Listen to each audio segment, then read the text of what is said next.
Community മെഡിസിൻ്റെ second class ആണിത്. ഈ class ഭയങ്കര ഇമ്പോർട്ടൻ്റ് ആണ്. ഈ ക്ലാസ്സിൽ നിന്ന് ഒരുപാട് ക്വസ്റ്റ്യൻസ് നിങ്ങൾക്ക് എക്സാമിന് കിട്ടാൻ സാധ്യതയുള്ളൊരു ക്ലാസ് ആണ്. സോ നോട്ട്ബുക്കും പെന്നും എടുത്ത് ഇത് എഴുതണം. ഓക്കെ, ഇനി ബയോസ്റ്റാറ്റിസ്റ്റിക്സ് ആണ് തുടങ്ങുന്നത്. ടെസ്റ്റ് ഓഫ് സിഗ്നിഫിക്കൻസിന് എപ്പോഴും ഒരു ക്വസ്റ്റ്യൻ ഉണ്ട്. അപ്പോൾ സ്റ്റാർട്ട് ചെയ്യാം. നമ്മളൊരു ഡേറ്റ അല്ലെങ്കിൽ ഒരു വേരിയബിളിനെ നമ്മൾ രണ്ടായിട്ട് തിരിക്കും, ക്വാളിറ്റേറ്റീവ് എന്നും ക്വാണ്ടിറ്റേറ്റീവ് എന്നും. അതിൻ്റെ ക്വാളിറ്റേറ്റീവിൻ്റെ test of significance chi square test ആണ്. എന്ന് വെച്ചാൽ പ്രൊപ്പോർഷൻസ്, അസോസിയേഷൻസ്, നോമിനൽ ഡേറ്റ, ഇതൊക്കെ ക്വാളിറ്റേറ്റീവ് ഡേറ്റയുടെ test of significance chi square test ആണ്. ഇനി ക്വാണ്ടിറ്റേറ്റീവ് ഡേറ്റ നമുക്ക് രണ്ടായിട്ട് ഡിവൈഡ് ചെയ്യാം. 2 ഗ്രൂപ്പ്സിൽ നടത്തുന്ന പഠനവും ഗ്രേറ്റർ ദാൻ 2 ഗ്രൂപ്പ്സിൽ നടത്തുന്ന സ്റ്റഡീസും. അതിൽ 2 ഗ്രൂപ്പ്സിൽ നടത്തുന്ന സ്റ്റഡി, ഗ്രേറ്റർ ദാൻ 2 ഗ്രൂപ്പ്സ് നമ്മൾ എടുക്കുവാണെങ്കിൽ അനോവ ടെസ്റ്റ് ആണ് യൂസ് ചെയ്യുന്നത്. ഇത് പഠിച്ചു വെക്കുക, ഇതിൽ നിന്നൊരു ക്വസ്റ്റ്യൻ ഉണ്ടാവും എപ്പോഴും. ഗ്രേറ്റർ ദാൻ 2 ഗ്രൂപ്പ്സ് ആണ് അനോവ ടെസ്റ്റ്. 2 ഗ്രൂപ്പ്സ് ആണ് നമുക്കതിനെ രണ്ടായിട്ട് തിരിക്കാം. രണ്ട് ഇൻഡിപെൻഡൻറ്റ് ഗ്രൂപ്പ്സിനെയാണ് നമ്മൾ കമ്പയർ ചെയ്യുന്നതെങ്കിൽ നമ്മൾ അൺപെയർഡ് ടി ടെസ്റ്റ് ആണ് യൂസ് ചെയ്യുന്നത്. അൺപെയർഡ് ടി ടെസ്റ്റ് അല്ലെങ്കിൽ സ്റ്റുഡൻറ് ടെസ്റ്റ് എന്നും അതിന് പറയും. സോ നമ്മൾ രണ്ട് ഇൻഡിപെൻഡൻറ്റ് ഗ്രൂപ്പ്സിനെയാണ് നമ്മൾ സ്റ്റഡി ചെയ്യുന്നതെങ്കിൽ അതിനെ നമ്മൾ അൺപെയർഡ് ടി ടെസ്റ്റ് എന്ന് വെച്ചാൽ BP study in males and females, അവർ രണ്ടും ഇൻഡിപെൻഡൻറ്റ് ഗ്രൂപ്പ്സ് ആണ്. സോ നമ്മൾ അൺപെയർഡ് ടി ടെസ്റ്റ് അല്ലെങ്കിൽ സ്റ്റുഡൻറ് ടി ടെസ്റ്റ് ആണ് യൂസ് ചെയ്യുന്നത്. ഇനിയും നമ്മളൊരു പോപ്പുലേഷനെ എടുത്തിട്ട് അതിൻ്റെ ബിഫോർ ആൻഡ് ആഫ്റ്റർ സ്റ്റഡീസ് ആണ് നടത്തുന്നതെങ്കിൽ അതിന് നമ്മൾ പെയർ ടി ടെസ്റ്റ് എന്ന് പറയും. അപ്പോൾ പെയർ ടി ടെസ്റ്റ് എപ്പോഴാണ് യൂസ് ചെയ്യുന്നത്? നമ്മളൊരു പോപ്പുലേഷനിൽ സ്റ്റഡി ചെയ്യുമ്പോൾ ബിഫോർ ആൻഡ് ആഫ്റ്റർ എഫക്ട്സ് ആണ് പഠിക്കുന്നതെങ്കിൽ അതിനെ നമ്മൾ പെയർ ടി ടെസ്റ്റ് എന്ന് വെച്ചാൽ ഒരേ ആൾക്കാരിൽ ബിഫോർ ആൻഡ് ആഫ്റ്റർ പഠിക്കുന്നത് പെയർ ടി ടെസ്റ്റ്. അപ്പം ഇതും ചോദിച്ചിട്ടുള്ളതാണ്. അപ്പോൾ എന്തൊക്കെയാണ് ഇതിനകത്ത് ശ്രദ്ധിക്കേണ്ടത്? ക്വാളിറ്റേറ്റീവ് ഡേറ്റ ആണെങ്കിൽ നമ്മൾ കൈ സ്ക്വയർ ടെസ്റ്റ് യൂസ് ചെയ്യും. ക്വാണ്ടിറ്റേറ്റീവ് ഡേറ്റ ഗ്രേറ്റർ ദാൻ 2 ഗ്രൂപ്പ്സിൽ നമ്മൾ സ്റ്റഡി നടത്തുന്നെങ്കിൽ അനോവ ടെസ്റ്റ് യൂസ് ചെയ്യും. ലെസ് ദാൻ 2 ഗ്രൂപ്പ്സിൽ രണ്ട് ഇൻഡിപെൻഡൻറ്റ് ഗ്രൂപ്പ്സിലാണ് നടത്തുന്നതെങ്കിൽ നമ്മൾ അൺപെയർഡ് ടി ടെസ്റ്റ് അല്ലെങ്കിൽ സ്റ്റുഡൻസ് ടി ടെസ്റ്റ് യൂസ് ചെയ്യും. ഒരു പോപ്പുലേഷൻ്റെ ബിഫോർ ആൻഡ് ആഫ്റ്റർ ആണ് പഠിക്കുന്നതെങ്കിൽ അതിനെ പെയർഡ് ടി ടെസ്റ്റ് യൂസ് ചെയ്യും. ഇനി നമുക്ക് ഡേറ്റ ഡിസ്ട്രിബ്യൂഷൻ നോർമലി ഡിസ്ട്രിബ്യൂട്ട് ചെയ്തിരിക്കുന്ന ഒരു ഡേറ്റയുടെ മീനും മീഡിയനും മോഡും ഈക്വൽ ആയിരിക്കും. ഇതും പ്രീവിയസ് ഇയർ ക്വസ്റ്റ്യൻ ആണ്. പോസിറ്റീവ്ലി ഡിസ്ട്രിബ്യൂട്ട് ചെയ്തിരിക്കുന്നതിലാണെങ്കിൽ നിങ്ങൾ മീന് മീഡിയൻ മോഡ് എന്ന് എഴുതുക, ഗ്രേറ്റർ സൈൻ ഇട്ട് കൊടുക്കുക. So mean will be greater than, median will be greater than mode. അതായിരിക്കും പോസിറ്റീവ്ലി സ്ക്യൂഡ് ഡേറ്റയിൽ. ഇനി നെഗറ്റീവ്ലി സ്ക്യൂഡ് ഡേറ്റയിൽ നിങ്ങൾ മീന് മീഡിയൻ മോഡ് എന്ന് എഴുതിയിട്ട് ലെസ് ദാൻ സിമ്പിൾ ഇട്ട് കൊടുക്കുക. So mean will be less than, median will be less than mode എന്നായിരിക്കും നെഗറ്റീവ്ലി സ്ക്യൂഡ് ഡേറ്റയിൽ. ഇതും പ്രീവിയസ് ഇയർ ക്വസ്റ്റ്യൻ ആണ്. ഇനി മീന്, ഇപ്പം നമുക്ക് എക്സാമിന് കുറച്ച് ഡേറ്റ തന്നിട്ട് അതിൻ്റെ മീൻ കണ്ടുപിടിക്കാൻ പറഞ്ഞാൽ നിങ്ങൾ മൊത്തം കൂടെ ആഡ് ചെയ്തിട്ട് എത്രയുണ്ടോ അത് കൊണ്ട് ഡിവൈഡ് ചെയ്യണം. Sum of the elements divided by number of the elements. Okay, അതാണ് ഈ പറഞ്ഞിരിക്കുന്നത്. 1 2 3 4 5 ഇതിന്റെ മീൻ എങ്ങനെ കാണും? 1 + 2 + 3 + 4 + 5 ഡിവൈഡഡ് ബൈ 5. ഇതാണ് അങ്ങനെ മീൻ കാണുന്നത്. ഇതും കേരള PSCക്ക് ചോദിച്ചിട്ടുണ്ട്. വളരെ സിമ്പിൾ ക്വസ്റ്റ്യൻസും ചോദിക്കാറുണ്ട്. ഓക്കെ, ഇനിയും ഈ മീൻ നമുക്ക് ക്വാണ്ടിറ്റേറ്റീവ് ഡേറ്റയിൽ കാൽക്കുലേറ്റ് ചെയ്യാൻ പറ്റത്തുള്ളൂ. ഓക്കെ, ഇനി മീഡിയൻ എന്ന് പറഞ്ഞാൽ സെൻട്രൽ എലമെന്റ് അല്ലെ മിഡിൽ എലമെന്റിനെയാണ് നമ്മൾ മീഡിയൻ എന്ന് പറയുന്നത്. ഇപ്പോൾ 1 2 3 4 5 എന്ന് തന്നാൽ ഇതിനകത്ത് 3 ആണ് ഇതിന്റെ middle element. So this is the median of this data. ഇപ്പം ഈവൻ നമ്പേഴ്സ് ആണെങ്കിൽ, ഇപ്പം ഇവിടെ 6ഉം കൂടെ ഉണ്ടെങ്കിൽ നമ്മൾ മിഡിലെ 2 എലമെന്റ്സ് എടുക്കും. എന്ന് വെച്ചാൽ 3 + 4 ഡിവൈഡഡ് ബൈ 2 ചെയ്യും. അതാണ് median of that data. Okay, നമ്മൾ എപ്പോഴും നമുക്കൊരു ക്വസ്റ്റ്യൻ വന്നാൽ മീഡിയൻ കാണണമെങ്കിൽ ആ ഡേറ്റയിനെ ഇൻക്രീസിങ് അല്ലെ ഡിക്രീസിങ് ഓർഡറിൽ എഴുതിയിട്ട് വേണം അതിൻ്റെ നടുക്കത്തെ എലമെന്റ്സിന്റെ മീഡിയൻ കാണാൻ. ഓക്കെ, ഇനി മോഡ് എന്ന് പറഞ്ഞാൽ the most frequently observed value in a distribution is mode. ഏറ്റവും കൂടുതൽ റിപ്പീറ്റ് ചെയ്യുന്ന വാല്യൂ ആണ് മോഡ്. അതും നമ്മൾ ഇൻക്രീസിങ് അല്ലെങ്കിൽ ഡിക്രീസിങ് ഓർഡറിൽ എഴുതിയിട്ട് ഏറ്റവും കൂടുതൽ റിപ്പീറ്റ് ചെയ്യുന്ന വാല്യൂ ഏതാന്ന് നോക്കണം. അതായിരിക്കും അതിൻ്റെ മോഡ്. ഓക്കെ, ഇനി സ്കാറ്റർ ഡയഗ്രാമിലാണ് നമ്മൾ കോറിലേഷൻ റെപ്രസെന്റ് ചെയ്യുന്നത്. ഇത് ജസ്റ്റ് പഠിച്ചിരിക്കുക. സ്കാറ്റർ ഡയഗ്രാം ഒക്കെ എന്താണെന്ന് പഠിക്കാൻ പോയ ഒത്തിരി ഉണ്ട്. നമ്മൾ ഇത്രമാത്രം പഠിച്ചിരിക്കുക. Scatter diagram represent correlation. Correlation എന്ന് പറഞ്ഞാൽ അറിയാലോ, രണ്ട് ക്വാണ്ടിറ്റേറ്റീവ് വേരിയബിൾസ് തമ്മിലുള്ള റിലേഷനാണ് കോറിലേഷൻ. സോ അങ്ങനെ ഒരു കോറിലേഷൻ കാണിക്കാൻ വേണ്ടി നമ്മൾ യൂസ് ചെയ്യുന്ന diagram scatter diagram. Previous year question. Okay, qualitative ഡേറ്റാനെ റെപ്രസെന്റ് ചെയ്യാൻ വേണ്ടി യൂസ് ചെയ്യുന്ന ഡയഗ്രംസ് ബാർ ചാർട്ടും പൈ ചാർട്ടുമാണ്. ഓക്കെ, അപ്പോൾ നമ്മൾ scatter diagram is used to show the correlation between two variables. അതുപോലെ ക്വാളിറ്റേറ്റീവ് ഡേറ്റയെ റെപ്രസെന്റ് ചെയ്യുന്നത് നമ്മൾ ബാർ ചാർട്ട് അല്ലെങ്കിൽ പൈ ചാർട്ടിലായിരിക്കും നമ്മൾ ക്വാളിറ്റേറ്റീവ് ഡേറ്റാനെ റെപ്രസെന്റ് ചെയ്യുന്നത്. ഇതെല്ലാം പ്രീവിയസ് ഇയർ ക്വസ്റ്റ്യൻസ് ആണ്. ഇനി ഡേറ്റ ഡിസ്ട്രിബ്യൂഷൻ. നോർമൽ ഡിസ്ട്രിബ്യൂഷൻ എന്ന് പറഞ്ഞാൽ ഒരു ഗോസിയൻ അല്ലെ ബെൽ ഷേപ്ഡ് കർവ് ആയിരിക്കും. Previous year question normal distribution has a bell shaped curve and normal distribution ഡേറ്റയിൽ mean equal to median equal to mode ആയിരിക്കും. Okay, ഇനി ഈ ഡേറ്റയിൽ നമുക്കൊരു ഡേറ്റ തരും. ഒരു ഡേറ്റ തന്നിട്ട് നമുക്കതിൻ്റെ മീനും തരും, അതിൻ്റെ സ്റ്റാൻഡേർഡ് ഡീവിയേഷനും തരുവാണെങ്കിൽ ഇപ്പോൾ 68% of the population will be covered within mean plus or minus 1 standard deviation. 95% of the population is covered in mean plus or minus 2 standard deviation. 99% of the population is covered in mean plus or minus 3 standard deviation. Previous year question. 68% of the population will be covered in mean plus or minus 1 standard deviation. 95% of the population will be covered in mean plus or minus 2 standard deviation. 99% of the population will be covered in mean plus or minus 3 standard deviation. നമുക്ക് Kerala P S സിയിൽ straight ആയിട്ട് ഈ box ചോദിക്കുന്നുള്ളൂ. പക്ഷെ നമ്മളിപ്പോൾ നീറ്റോ U P S C ഒക്കെ ആണെങ്കിൽ ഇതിൻ്റെ application ലെവലിലായിരിക്കും ചോദിക്കുന്നത്. ഓക്കെ, എന്ന് വെച്ചാൽ ഇപ്പം ഞാനൊരു ഇതിൻ്റെ ഒരു ജസ്റ്റ് കഥ പോലെ പറഞ്ഞുതരാം. ഞാനൊരു 100 സ്റ്റുഡൻസിൻ്റെ വെയിറ്റിൻ്റെ മീൻ എനിക്ക് കാൽക്കുലേറ്റ് ചെയ്ത് 60 കിലോഗ്രാം എന്ന് കിട്ടി. അവരുടെ സ്റ്റാൻഡേർഡ് ഡീവിയേഷൻ 10 എന്നും കിട്ടി. അപ്പോൾ എനിക്കറിയണം ഈ 68% ഓഫ് കുഞ്ഞുങ്ങളിലും ഈ വെയിറ്റ് ഏത് റേഞ്ചിൽ നിൽക്കുന്നതെന്ന്. അപ്പോൾ എന്താ ചെയ്യേണ്ടത്? എനിക്ക് മീനുണ്ട്, എനിക്ക് സ്റ്റാൻഡേർഡ് ഡീവിയേഷൻ ഉണ്ട്. അപ്പം ഞാൻ ആ 68% ഓഫ് കുട്ടികളുടെ വെയിറ്റ് റേഞ്ച് അറിയണമെങ്കിൽ mean plus or minus 1 standard deviation എടുക്കും. 95% ഓഫ് കുട്ടികളുടെ വെയിറ്റ് ഏത് റേഞ്ചിലാണെന്ന് അറിയണമെങ്കിൽ ഞാൻ mean plus or minus 2 standard deviation എടുക്കും. 98% ഓഫ് കുട്ടികളുടെ വെയിറ്റ് ഏത് റേഞ്ചിലാണെന്ന് അറിയണമെങ്കിൽ ഞാൻ mean plus or minus 3 standard deviation എടുക്കും. ഓക്കെ, അതാണ് ഇതിൻ്റെ ആപ്ലിക്കേഷൻ. ഇനിയും മെഷേഴ്സ് ഓഫ് ഡിസ്പെർഷൻ, ഇതിൻ്റെയൊക്കെ ഡെഫിനിഷൻ ചോദിച്ചതാണ്. റേഞ്ച് എന്ന് പറഞ്ഞാൽ maximum value minus minimum value. അപ്പം നമുക്ക് ഒരു ക്വസ്റ്റ്യൻ തരും, മാക്സിമം വാല്യൂ 200ഉം മിനിമം വാല്യൂ 100 ആണ്. അപ്പം ഈ ഡേറ്റയുടെ റേഞ്ച് കാൽക്കുലേറ്റ് ചെയ്യാൻ പറഞ്ഞാൽ 200 മൈനസ് 100 ആണ്. ഇതും ചോദിച്ചിട്ടുണ്ട്. Range is the difference between maximum value and minimum value. Okay, ഇനി standard deviation. Standard deviation is calculated by square root of variance. ഇപ്പോൾ സ്റ്റാൻഡേർഡ് ഡീവിയേഷൻ എന്നൊക്കെ പറഞ്ഞാൽ വലിയ എന്ന് വെച്ചാൽ നമ്മളൊരു ഡേറ്റ തന്നിട്ടുണ്ട്, ആ ഡേറ്റയുടെ മീന് നമ്മൾ കാൽക്കുലേറ്റ് ചെയ്യും. ആ മീനിൽ നിന്ന് ഓരോ എലമെന്റ്സും എത്രത്തോളം വ്യത്യാസമുണ്ടോ അത് നമ്മളൊരു സ്ക്വയർ റൂട്ടിൽ എഴുതിയിട്ട് sigma x minus x dash divided by n minus 1 എന്നൊക്കെ പറഞ്ഞ് വലിയൊരു ഇക്വേഷനാണ്. നിങ്ങൾക്ക് ഇപ്പം അതൊന്നും ഓർത്തിരിക്കാൻ സമയമില്ല. അപ്പോൾ ഇത്ര മാത്രം ആലോചിക്കുക. Standard deviation is equal to square root of variance. Square root of variance എന്ന് പറഞ്ഞാൽ നമുക്ക് വേരിയൻസ് 9 ആണ് തന്നിട്ടുണ്ടെങ്കിൽ സ്റ്റാൻഡേർഡ് ഡീവിയേഷൻ എത്ര ആയിരിക്കും? Square root of 9 which is equal to 3. ഇനി കോഎഫിഷ്യന്റ് ഓഫ് വേരിയേഷൻ ചോദിച്ചിട്ടുണ്ട്. Coefficient of variation is equal to standard deviation divided by mean into 100. ഇതും പ്രീവിയസ് ഇയർ ക്വസ്റ്റ്യൻ ആണ്. Coefficient of variation is calculated by standard deviation divided by mean into 100. ഇനി confidence interval.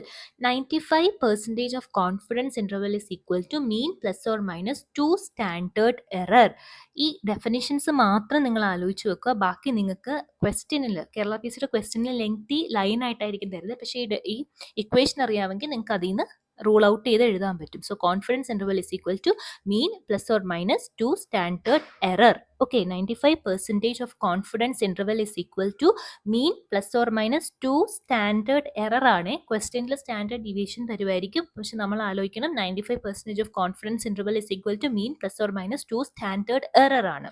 Okay, ഇനിയും sampling 2 തരത്തിലുണ്ട്. Non random സാമ്പിളിങ്ങും random സാമ്പിളിങ്ങും detailed ആയിട്ട് പോകേണ്ട questions മാത്രം പറഞ്ഞുതരാം. നോൺ സ്ട്രാറ്റിഫൈഡ് റാൻഡം സാമ്പിളിംഗ് ആണ് നമ്മൾ നോൺ ഹോമോജീനിയസ് പോപ്പുലേഷനിൽ യൂസ് ചെയ്യുന്നത്. ഇപ്പം ഫോർ എക്സാമ്പിൾ ഇന്ത്യൻസ്, പാകിസ്ഥാൻ, അപ്പോൾ ഇത് രണ്ടും പല നോൺ ഹോമോജീനിയസ് പോപ്പുലേഷൻ ആണല്ലോ. അപ്പം അതിൽ നിന്ന് പഠിക്കണമെങ്കിൽ നമ്മൾ സ്ട്രാറ്റിഫൈഡ് റാൻഡം സാമ്പിളിംഗ് ആണ് എടുക്കുന്നത്. Stratified random sampling is used four non homogeneous population. ഇനി സ്നോബോൾ സാമ്പിളിംഗ്. ഈ സ്നോബോൾ സാമ്പിളിംഗ് നമ്മൾ മെയിനായിട്ട് എവിടെ യൂസ് ചെയ്യുന്നത്? ഈ IV ഡ്രഗ് കോൺടാക്ട് അല്ലെങ്കിൽ സബ്സ്റ്റൻസ് അബ്യൂസ് കേസുകളിൽ നമ്മൾ സ്നോബോൾ സാമ്പിളിംഗ് ആണ് യൂസ് ചെയ്യുന്നത്. ഈ രണ്ട് സാമ്പിളിംഗ് ഇപ്പോൾ അറിഞ്ഞാൽ മതി. Stratified random sampling for non homogeneous population and snowball sampling for trace the contact of IV drug users. ഇനി കോറിലേഷൻ ഏത് ഡയഗ്രാമാ നമുക്ക് പറഞ്ഞിരുന്നത്? Scatter diagram. അപ്പോൾ കോറിലേഷൻ എന്ന് പറഞ്ഞാൽ it is the relationship between two quantitative variable. രണ്ട് ക്വാണ്ടിറ്റേറ്റീവ് വേരിയബിളിന്റെ ഒരു റിലേഷനാണ് കോറിലേഷൻ നമ്മൾ റെപ്രസെന്റ് ചെയ്യുന്നത് സ്കാറ്റർ ഡയഗ്രാമിലാണ്. അതും ചോദിക്കും. So scatter diagram represents what? Correlation. So scatter diagram represents correlation and correlation is represented in scatter diagram. ഇനി strength of correlation ആണ് നമ്മൾ correlation coefficient എന്ന് പറയുന്നത്. strength of correlation തരുന്നത് നമുക്ക് correlation coefficient ആണ്. അതിനെ നമ്മൾ R എന്ന് ഡിനോട്ട് ചെയ്യും. അപ്പം coefficient of correlation അല്ലെങ്കിൽ R 0 ആണെങ്കിൽ there is no correlation. If R is equal to 1, there is a positive linear correlation. If R is equal to -1, there is a negative linear correlation. അപ്പം R ആണ് നമ്മുടെ star. Coefficient of correlation ആണ് R. R 0 ആണെങ്കിൽ ആ രണ്ട് വേരിയബിൾസും തമ്മിൽ ഒരു റിലേഷനും ഇല്ല. R 1 ആണെങ്കിൽ ആ രണ്ട് വേരിയബിൾസും തമ്മിൽ ഒരു ലീനിയർ പോസിറ്റീവ് കോറിലേഷൻ ആണുള്ളത്. R -1 ആണെങ്കിൽ അവർ തമ്മിൽ ലീനിയർ നെഗറ്റീവ് കോറിലേഷൻ ആണുള്ളത്. സോ ആറിന്റെ വാല്യൂ നമുക്ക് -1 to 1 വരെ ആവാം.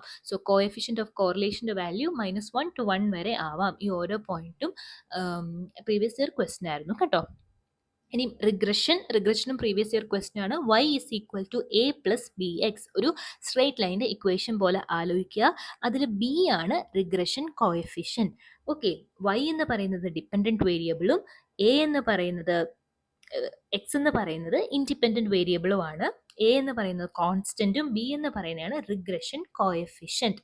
എന്ന് വെച്ചാൽ പോസിറ്റീവ് റിഗ്രഷൻ എന്ന് പറഞ്ഞാൽ ഇപ്പൊ കോറിലേഷൻ എന്ന് പറഞ്ഞാൽ രണ്ട് വേരിയബിൾസ് തമ്മിൽ റിലേഷൻ ഉണ്ടോയെന്ന് നമുക്ക് കണ്ടുപിടിക്കാൻ പറ്റത്തുള്ളൂ.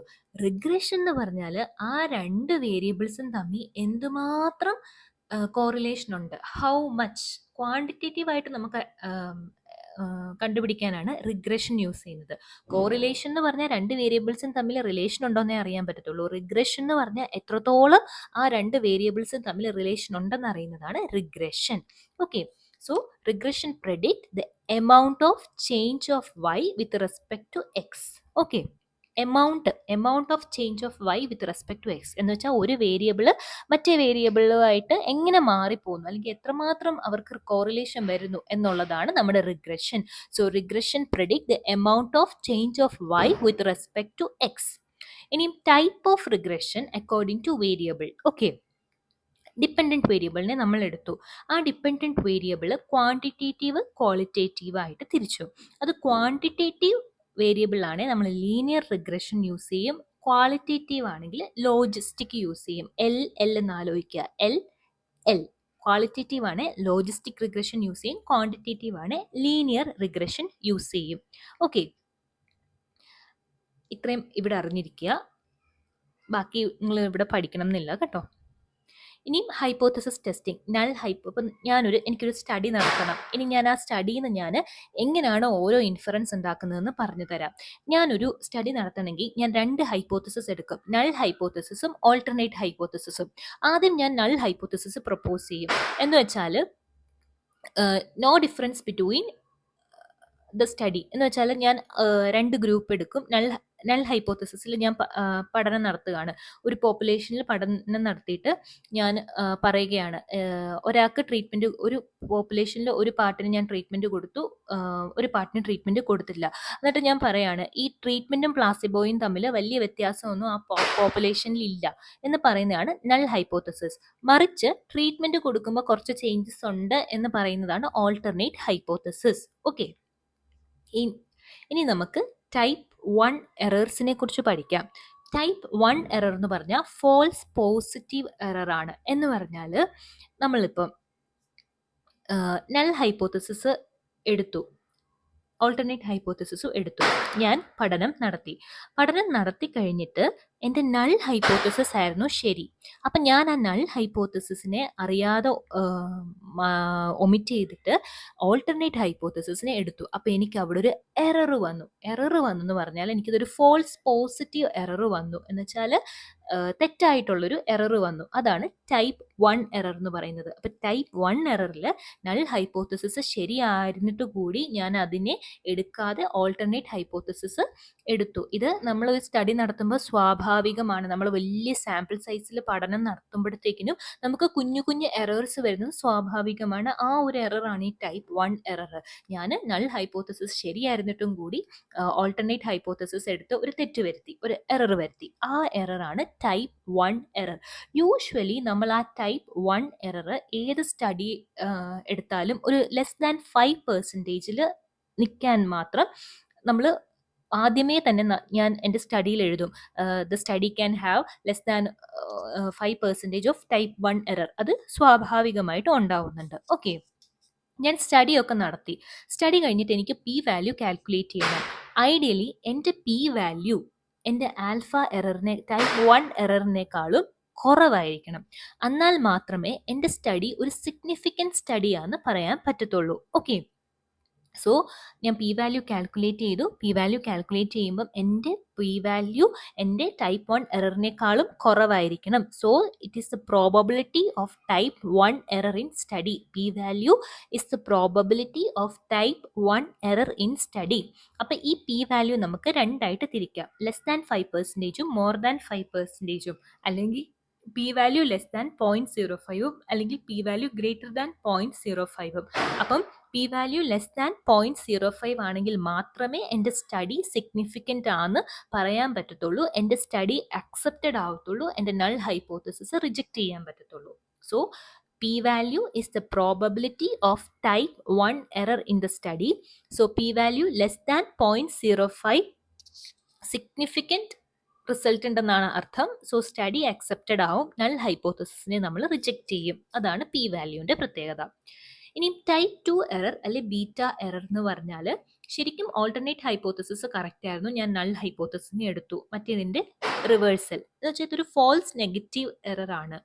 ഓക്കെ, സോ പവർ ഓഫ് ഇപ്പം ഇതിനകത്ത് not able to detect significance എന്ന് വെച്ചാൽ നമുക്ക് ഇതിനകത്ത് സിഗ്നിഫിക്കൻസ് ഡിറ്റക്ട് ചെയ്യാൻ കഴിയില്ല, കാരണം ലെസ് സാമ്പിൾ സൈസ്. അപ്പം നമ്മൾ കുറച്ച് സാമ്പിൾ സൈസ് എടുക്കുമ്പം വരുന്ന എററാണ് ടൈപ്പ് 2 എറർ അല്ലെങ്കിൽ ബീറ്റ എറർ. അപ്പോൾ ബീറ്റ എറർ എപ്പോഴാണ് വരുന്നത്? എൻ്റെ സാമ്പിൾ സൈസ് കുറവായിരിക്കുമ്പോഴാണ് എനിക്ക് മെയിൻ ആയിട്ടും ടൈപ്പ് 2 എറർ അല്ലെ ബീറ്റ എറർ വരുന്നത്. So power of the study determine ചെയ്യുന്നത് ഏത് എററാണ്? Beta error. So beta error determines the power of the study. അപ്പോൾ എന്തുകൊണ്ടാണ് ബീറ്റ എറർ വരുന്നത്? എൻ്റെ സാമ്പിൾ സൈസ് ചെറുതായിട്ടിരിക്കുന്നതുകൊണ്ടാണ് ബീറ്റ എറർ വരുന്നത്. സോ ബീറ്റ എറർ കുറയ്ക്കാൻ ഞാൻ എന്താ ചെയ്യേണ്ടത്? ഞാൻ എൻ്റെ സാമ്പിൾ സൈസ് കൂട്ടണം. So increase my sample size which increases the power and which decreases the beta error. Okay, ഇനി ഡെമോഗ്രഫിയിൽ ആകെ ഒരു പോയിന്റ്, ഇന്ത്യ ഏത് ഫേസ് ഓഫ് ഡെമോഗ്രഫിക് സൈക്കിളിലാണ്? India is in late expanding phase of demographic cycle. Okay, late expanding ഫേസിലാണ് India ഉള്ളത്. Then family പ്ലാനിങ്ങിൽ ഒരു ഡെഫിനിഷൻ ഇമ്പോർട്ടൻ്റ് ആണ്, കപ്പിൾ പ്രൊട്ടക്ഷൻ റേറ്റ്. അപ്പോൾ കപ്പിൾ പ്രൊട്ടക്ഷൻ റേറ്റ് എന്ന് പറഞ്ഞാൽ എന്തുമാത്രം കപ്പിൾസ് കോൺട്രാസെപ്റ്റീവ് യൂസ് ചെയ്തോ അത് ടോട്ടൽ കപ്പിൾസ് ആണ് ഡിനോമിനേറ്റർ. ന്യൂമറേറ്റർ എന്ന് പറഞ്ഞാൽ കപ്പിൾസ് യൂസിങ് കോൺട്രാസെപ്റ്റീവ് ആണ് numerator into 100. So couple protection rate is equal to couples using contraceptives divided by total couples into 100. അതാണ് കപ്പിൾ പ്രൊട്ടക്ഷൻ റേറ്റ്. ഇത് കപ്പിൾ പ്രൊട്ടക്ഷൻ റേറ്റ് എന്ന് പറഞ്ഞാലും ഇതൊരു പ്രൊപ്പോർഷൻ ആണ്, അതും ആലോചിച്ചിരിക്കുക. So couple protection rate is equal to couples using contraceptives divided by total couples into 100. ഇതാണ് couple protection rate. ഇത് റേറ്റ് എന്ന് പറഞ്ഞാലും ഇതൊരു പ്രൊപ്പോർഷൻ ആണ്. ഓക്കെ, ഇനി നമ്മുടെ നാഷണൽ റീപ്രൊഡക്റ്റീവ് റേറ്റ് 1 അച്ചീവ് ചെയ്യാൻ വേണ്ടി എത്ര കപ്പിൾ പ്രൊട്ടക്ഷൻ റേറ്റ് വേണം? Couple protection rate should be 60% and above to achieve national reproductive rate of 1. അപ്പം നമുക്ക് നാഷണൽ റീപ്രൊഡക്റ്റീവ് റേറ്റ് 1 എത്തണമെങ്കിൽ നമ്മുടെ കപ്പിൾ പ്രൊട്ടക്ഷൻ റേറ്റ് 60% കൂടുതലായിരിക്കണം. അതുപോലെ ഈ കപ്പിൾ പ്രൊട്ടക്ഷൻ റേറ്റിന്റെ യൂണിറ്റ് 100/100 വുമൺ ഇയർ ആണ്. പെർ 100 വുമൺ ഇയർ ആണ്. Okay, couple protection rate. ഇനി ഫെർട്ടിലിറ്റി ഇൻഡിക്കേറ്റേഴ്സിനെ കുറിച്ച് പഠിക്കാം. ഫെർട്ടിലിറ്റി ഇൻഡിക്കേറ്റേഴ്സ് നമുക്ക് എന്തൊക്കെ ഫെർട്ടിലിറ്റി ഇൻഡിക്കേറ്റേഴ്സ് ഉണ്ട്? ആദ്യം നെയിം പഠിക്കാം. Crude birth rate, general fertility rate, total fertility rate, gross reproductive rate, net reproductive rate. ഇതൊക്കെയാണ് നമ്മുടെ fertility indicators. So what are the fertility indicators? Crude birth rate, general fertility rate, total fertility rate, gross reproductive rate, net reproductive rate. Okay, പേരും പഠിക്കണം, ഇതെന്താണെന്നും പഠിക്കണം. Okay, so the fertility indicators. Crude birth rate. Crude birth rate എന്ന് പറഞ്ഞാൽ live birth divided by mid year population into 1000 ആണ് crude birth rate. General fertility rate എന്ന് പറഞ്ഞാൽ live birth divided by reproductive woman into 1000 ആണ്. നിങ്ങൾ എപ്പോഴും denominator ആണ് ശ്രദ്ധിക്കേണ്ടത്. ഫെർട്ടിലിറ്റി ഇൻഡിക്കേറ്ററിൽ മിക്കവാറും ന്യൂമറേറ്റർ ലൈവ് ബർത്ത് തന്നെയാണ്. Okay, so crude birth rate is equal to live birth divided by mid-year population into 1000. General fertility rate is equal to live birth divided by reproductive woman into 1000. And total fertility rate, it is the average number of children per woman. ഒരു സ്ത്രീക്ക് ഉണ്ടാവുന്ന average number of ചിൽഡ്രൻ്റെ പേരാണ് total fertility rate. ഇതൊക്കെ definition ചോദിച്ചതാണ്. So total fertility rate is the average number of children per woman and it is an age specific fertility rates are used for the same and it indicate the complete family size. Okay, ഒരു വുമന് എത്ര average number of children ഉണ്ടാവാം എന്നുള്ളതാണ് total fertility rate. ഇനി അടുത്തത് gross reproduction റേറ്റും net reproductive റേറ്റും. രണ്ടിൻ്റെ definition ചോദിച്ചതാണ്. ഈ ഗ്രോസ് റീപ്രൊഡക്റ്റീവ് റേറ്റ് എന്ന് പറഞ്ഞാൽ average number of girls per woman. Okay, ഒരു വുമണിന് എത്ര ഗേൾസ് ഉണ്ടാവുന്നു, അതാണ് gross reproductive rate. Net reproductive rate എന്ന് പറഞ്ഞാൽ എന്താണ്? ഒരു ന്യൂ ബോൺ ഗേളിന് ഫ്യൂച്ചറിൽ എത്ര ഡോട്ടേഴ്സ് ഉണ്ടാവും. Average number of daughters a new born girl will have in future. ഇതാണ് നമ്മുടെ fertility indicators. So crude fertility rate എന്ന് പറഞ്ഞാൽ live birth divided by mid year population into 1000. General fertility rate എന്ന് പറഞ്ഞാൽ live birth divided by reproductive woman, number of reproductive woman into 1000. And total fertility rate എന്ന് പറഞ്ഞാൽ average number of children per woman. Gross reproduction rate എന്ന് പറഞ്ഞാൽ average number of girls per woman. Net reproductive rate എന്ന് പറഞ്ഞാൽ number of daughters a new born girl will have in future. ഇതാണ് net reproduction rate. ഇനി Mission Parivar Vikas, ഇതും important ആണ്. എന്ന് വെച്ചാൽ ഈ മിഷൻ പരിവാർ വികാസ് പ്രവർത്തിക്കുന്നത് ടോട്ടൽ ഫെർട്ടിലിറ്റി റേറ്റ് 3 അല്ലെങ്കിൽ എബവ് ഉള്ള ഡിസ്ട്രിക്റ്റിലാണ് മിഷൻ പരിവാർ വികാസ് പ്രവർത്തിക്കുന്നത്. എന്ന് വെച്ചാൽ total fertility rate 3 and above എന്ന് പറഞ്ഞാൽ ഒരു വുമണിന് ആവറേജ് നമ്പർ ഓഫ് ചിൽഡ്രൻ 3 അല്ലെങ്കിൽ എബവ് ആണ്. Okay, so Mission Parivar Vikas എന്തിനാണ് മെയിനായിട്ട് എയിം ചെയ്യുന്നത്? ഫെർട്ടിലിറ്റി കുറച്ച് പോപ്പുലേഷൻ കുറയ്ക്കാനാണ് മിഷൻ പരിവാർ വികാസ് ശ്രമിക്കുന്നത്. സോ ഏതൊക്കെ ഡിസ്ട്രിക്റ്റിലാണ് ഇംപ്ലിമെൻറ്റ് ചെയ്യുന്നത്? Total fertility rate 3 and above ആയിട്ടുള്ള ഡിസ്ട്രിക്റ്റിലാണ് നമ്മൾ മിഷൻ പരിവാർ വികാസ് മെയിനായിട്ടും പ്രവർത്തിക്കുന്നത്. So the target should be achieved by 2025. അപ്പം ഈ മിഷൻ പരിവാർ വികാസിൽ എന്തൊക്കെ മെഡിസിൻസ് ആണ് ഫെർട്ടിലിറ്റി പ്രിവെൻറ്റ് ചെയ്യാൻ അല്ലെങ്കിൽ പ്രഗ്നൻസി പ്രിവെൻറ്റ് ചെയ്യാൻ കൊടുക്കുന്നത്? ഇമ്പോർട്ടൻറ്റ്.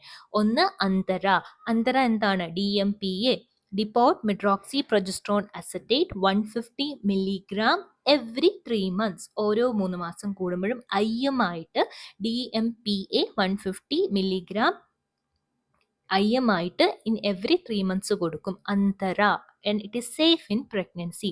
ഇനി രണ്ടാമത് കൊടുക്കുന്നത് ചായയുടെ വേറൊരു പേര് C4C, സെന്റ് ക്രോമൻ. ഈ സെന്റ് ക്രോമൻ്റെ എന്തുവാണ് കണ്ടന്റ്? ഓർമലെക്സിഫൻ ആണ് കണ്ടന്റ്.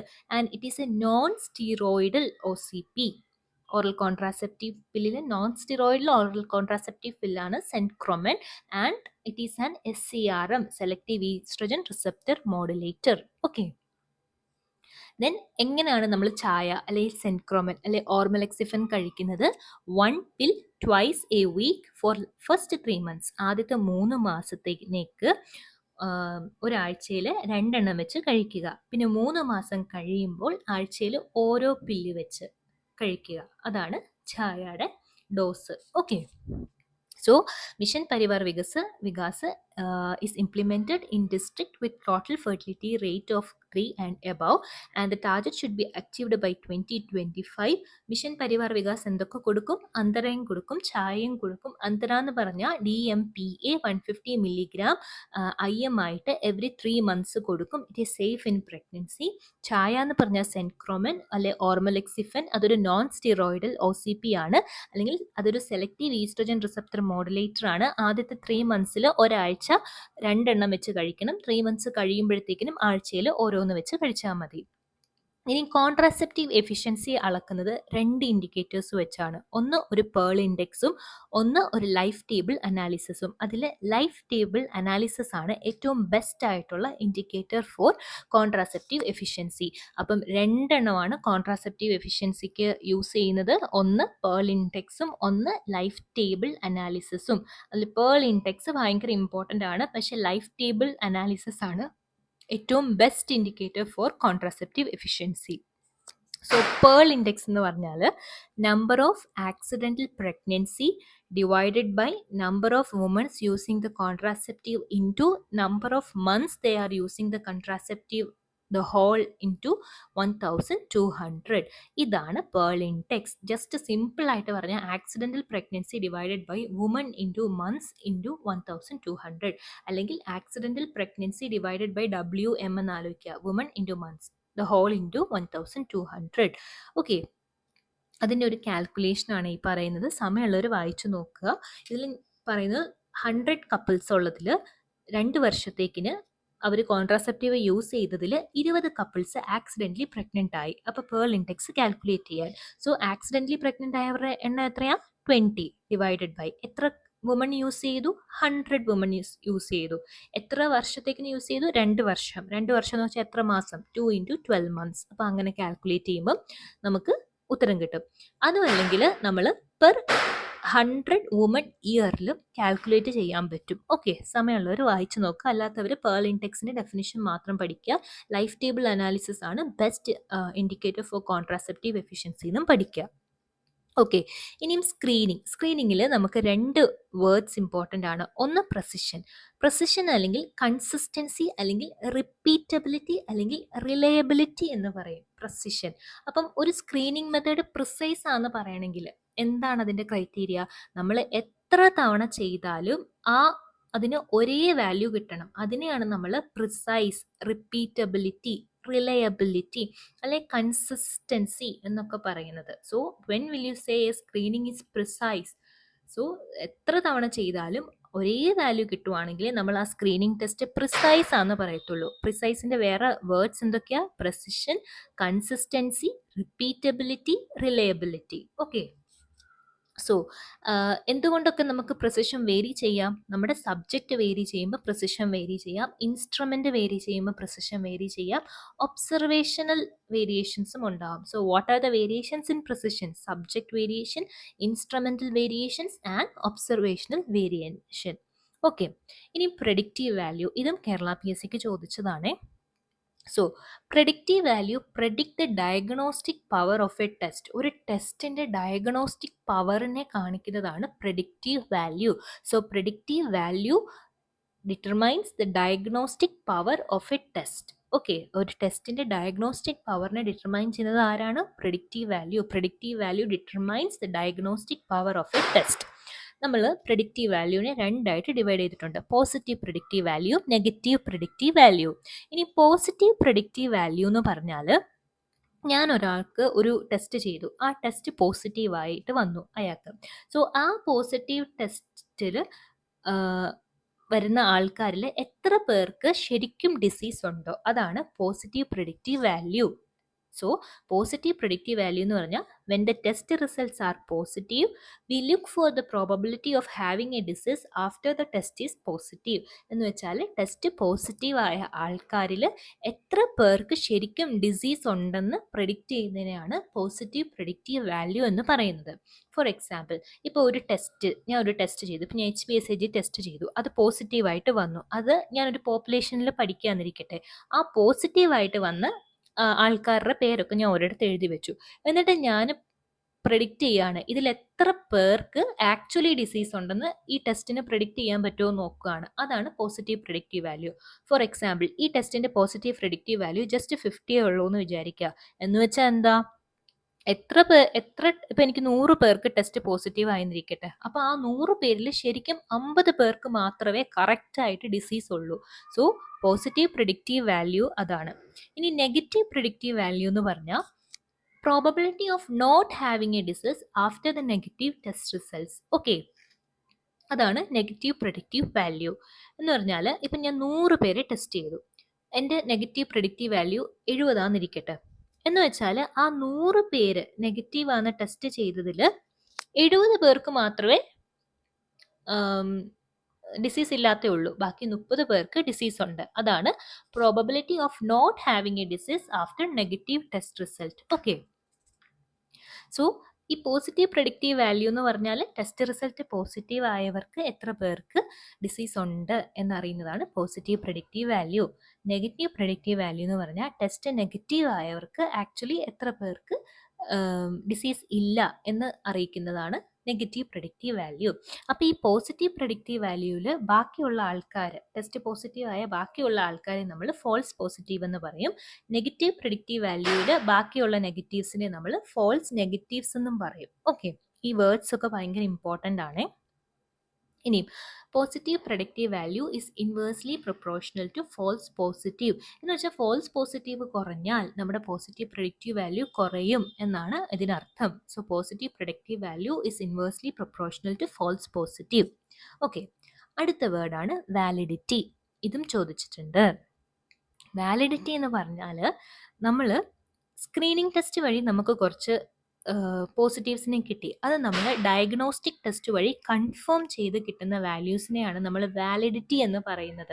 ഓക്കെ, സ്ക്രീനിങ് ടെസ്റ്റ് വഴി കിട്ടിയ പഠനം നമ്മൾ ഡയഗ്നോസ്റ്റിക് ടെസ്റ്റ് വെച്ച് കൺഫേം ചെയ്തിട്ട് നമുക്കൊരു കുറച്ച് കാര്യങ്ങൾ കിട്ടും. അതിനെയാണ് നമ്മൾ വാലിഡേറ്റ് ടെസ്റ്റ് എന്ന് പറയുന്നത്. ആ ടെസ്റ്റിനെ നമ്മൾ വാലിഡേറ്റ് ചെയ്യുക. ആ സ്ക്രീനിങ് ടെസ്റ്റിനെ നമ്മൾ ഡയഗ്നോസ്റ്റിക് ടെസ്റ്റ് വെച്ച് വാലിഡേറ്റ് ചെയ്യുന്നതിനെയാണ് നമ്മൾ വാലിഡിറ്റി എന്ന് പറയുന്നത്.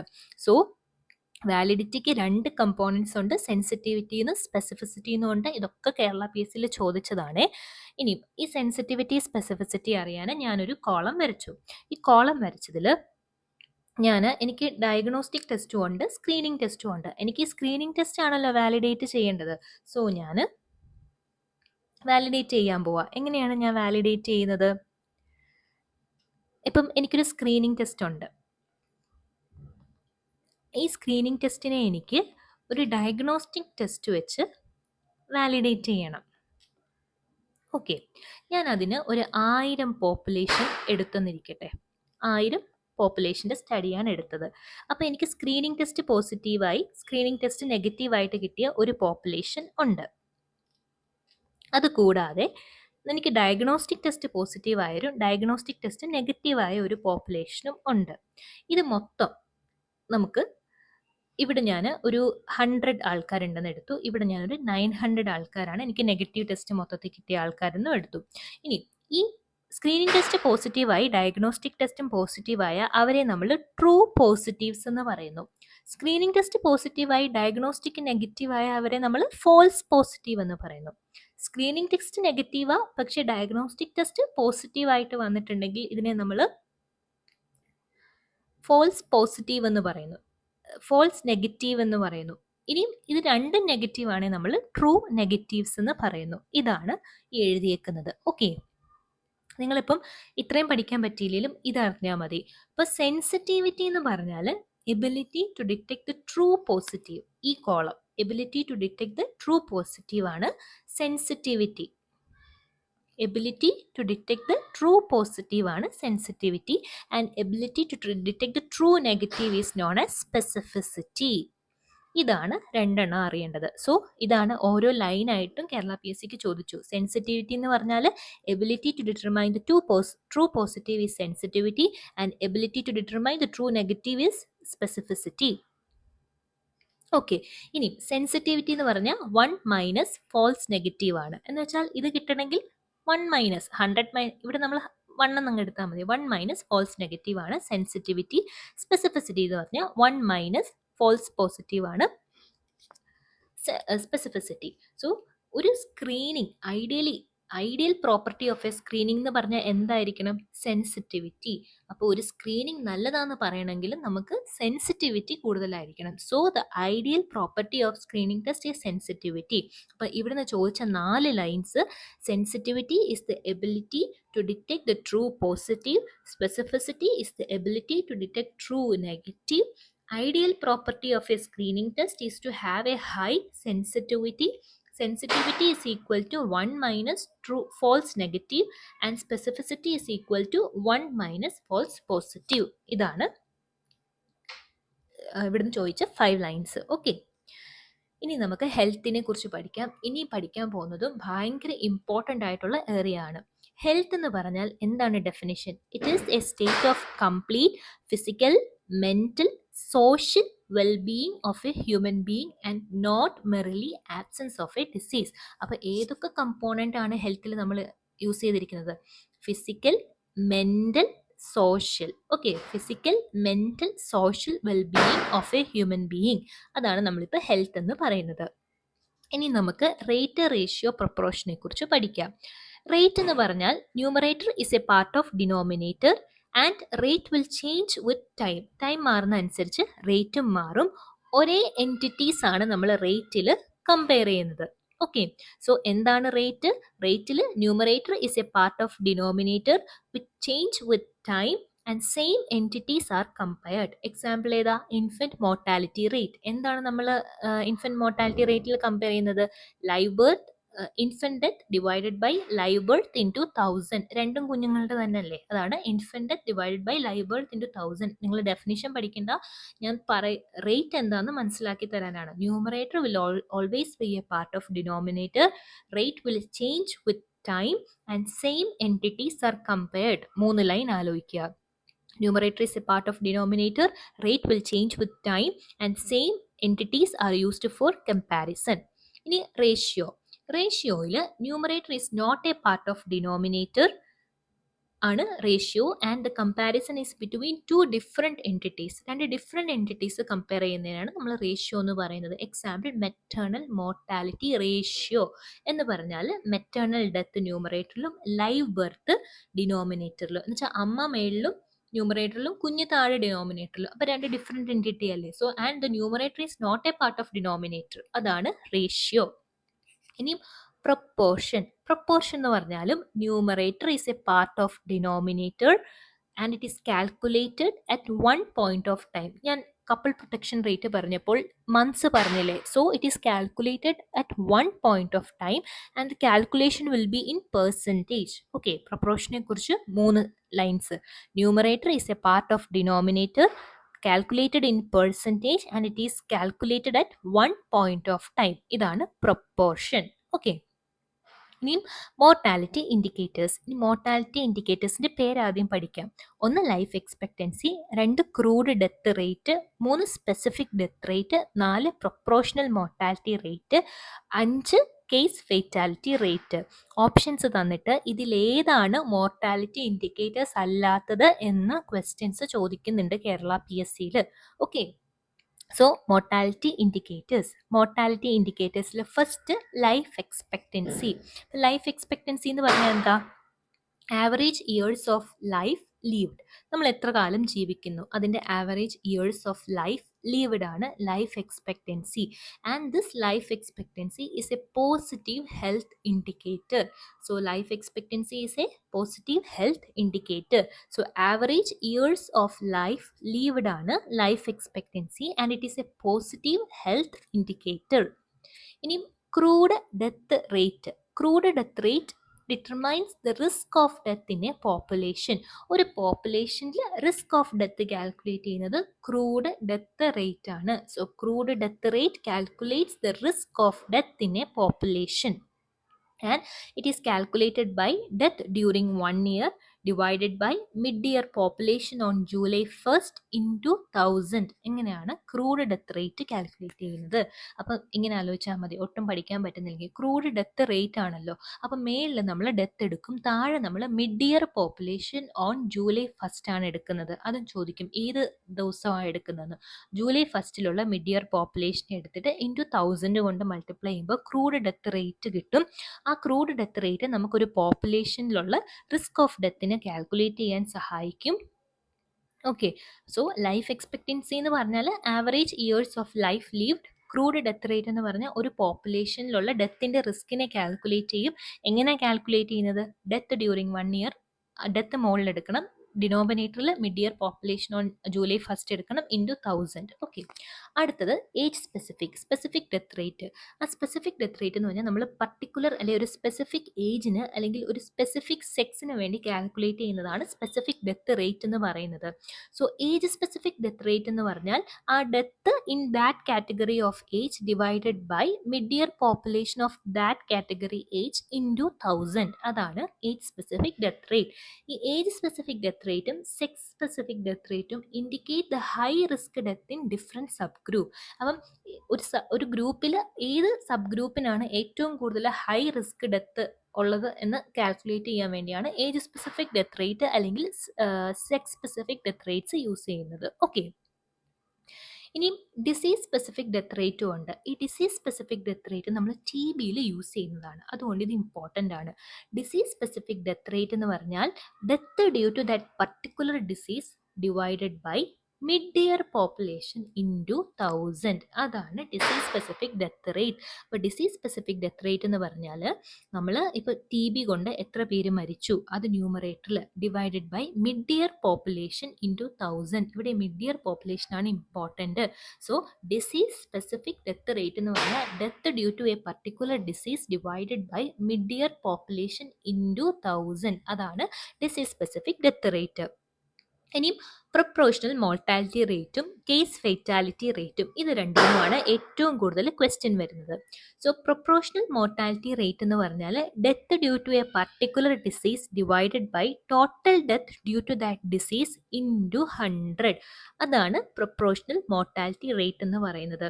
So proportional mortality rate is equal to death due to that disease divided by total death into 100. അപ്പോൾ ഇതെന്തുവാ കാണിക്കുന്നത്? It is a mortality indicator which indicate the burden of disease. ഒരു പോപ്പുലേഷനിലുള്ള ആ disease കൊണ്ടുള്ള burden calculate ചെയ്യാൻ നമ്മളെ സഹായിക്കുന്നത് proportional mortality rate ആണ്. So proportional mortality rate is the mortality indicator that indicate the burden of disease. ഇനിയും it also indicate the most common cause of death. Most common cause of death കണ്ടുപിടിക്കാൻ സഹായിക്കും. രണ്ട്, it is a mortality indicator which indicate the burden of disease. ഇത് രണ്ടും നമുക്ക് ആരാ തരുന്ന? Proportional mortality rate. അതെങ്ങനെയാണ് കാൽക്കുലേറ്റ് ചെയ്യുന്നത്? Death due to a disease divided by total death into 100. ഇങ്ങനെയാണ് പ്രൊപ്പോർഷണൽ മോർട്ടാലിറ്റി റേറ്റ് നമ്മൾ കാൽക്കുലേറ്റ് ചെയ്യുന്നത്. ഇനിയും case fatality rate. Case fatality rate എന്ന് പറഞ്ഞാൽ എന്തുമാത്രം കേസ് ഉണ്ടോ അതിൽ എത്ര പേര് ആ കേസ് കൊണ്ട് ഡെത്തായി. Death divided by number of cases of that disease into 100. അപ്പോൾ death divided by number of cases into 100. ഇതാണ് case fatality rate. Case fatality rate ആണ് നമുക്ക് ഒരു ഡിസീസിൻ്റെ സിവിയറിറ്റി അല്ലെ വിറുലൻസ് അല്ലെങ്കിൽ ആ ഡിസീസിൻ്റെ killing power of the disease ഇതൊക്കെ നമുക്ക് പറഞ്ഞ് മനസ്സിലാക്കി തരുന്നത് ഏതാണ്? Case fatality rate. So case fatality rate indicates the severity, virulence and killing power of the disease and it is used for acute illness. Acute ഇൽനെസ്സിന് വേണ്ടിയാണ് നമ്മൾ കേസ് ഫെറ്റാലിറ്റി റേറ്റ് യൂസ് ചെയ്യുന്നത്. ഏതൊക്കെ ഡിസീസസിനാണ് 100% കേസ് ഫേറ്റാലിറ്റി റേറ്റ് ഉള്ളത്? Rabies have 100% case fatality rate. പിന്നെ Ebola has 40-50% of case fatality rate. Then Nipah has about 60-70% of case fatality rate. Okay, അപ്പം എന്തൊക്കെയാണ് mortality indicators? Life expectancy, crude death rate, specific death rate, proportional mortality ratio. ഈ proportional mortality ratio ആണ് നമുക്കൊരു ഡിസീസിൻ്റെ burden പറഞ്ഞു തരുന്നത്. Case fatality rate which indicates the severity or virulence of the disease. ഇനി 5-year survival rate എന്ന് പറയുന്ന ആ റേറ്റ് നമ്മൾ യൂസ് ചെയ്യുന്നത് ക്യാൻസർ പേഷ്യൻസിനാണ്. അത് നമ്മുടെ ആ ക്യാൻസർ പേഷ്യൻസിൻ്റെ പ്രോഗ്നോസിസ് ഡിറ്റക്ട് ചെയ്യാൻ വേണ്ടിയാണ് നമ്മൾ 5-year സർവൈവൽ റേറ്റ് യൂസ് ചെയ്യുന്നത്. അല്ലെങ്കിൽ നമുക്ക് compare the standard of the ട്രീറ്റ്മെൻറ്റ്സിൻ്റെ സ്റ്റാൻഡേർഡ് കമ്പയർ ചെയ്യാൻ നമുക്ക് 5-year സർവൈവൽ റേറ്റ് ആണ് യൂസ് ചെയ്യുന്നത്. So 5-year survival rate is used especially for cancer cases to determine the prognosis and to compare the standard of treatment. Okay, ഇനി നമുക്ക് ഇൻസിഡൻസും പ്രിവലൻസും പഠിക്കാൻ ഭയങ്കര important ആണ്. ഇതിൽ നിന്നൊരു ക്വസ്റ്റ്യൻ എന്തായാലും ഉണ്ടാവും. Okay, this incidence and prevalence are morbidity indicators. അപ്പോൾ രണ്ട് മോർബിഡിറ്റി ഇൻഡിക്കേറ്റേഴ്സിൻ്റെ പേര് പറഞ്ഞ്, ഇൻസിഡൻസും പ്രിവലൻസും. സോ ഇൻസിഡൻസ് എന്ന് പറഞ്ഞാൽ എന്താണ്? New cases with respect to time ആണ് ഇൻസിഡൻസ് എന്ന് പറയുന്നത്.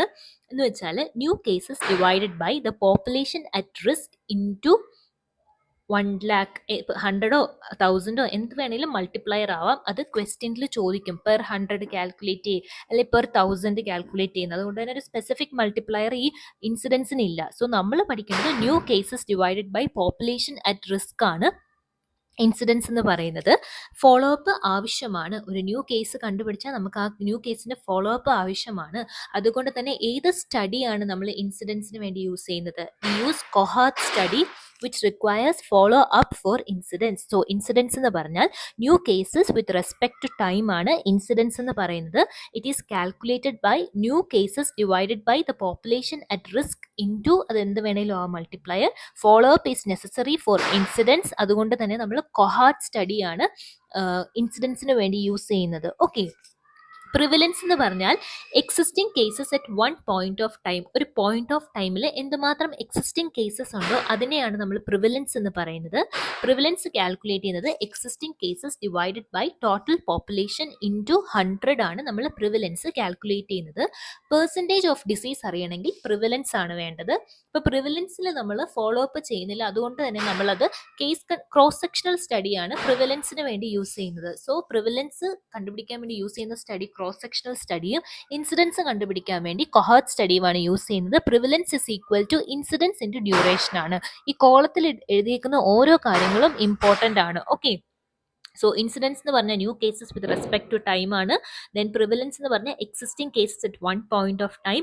Incidents is calculated by new cases divided by population at risk into 1000 or 100.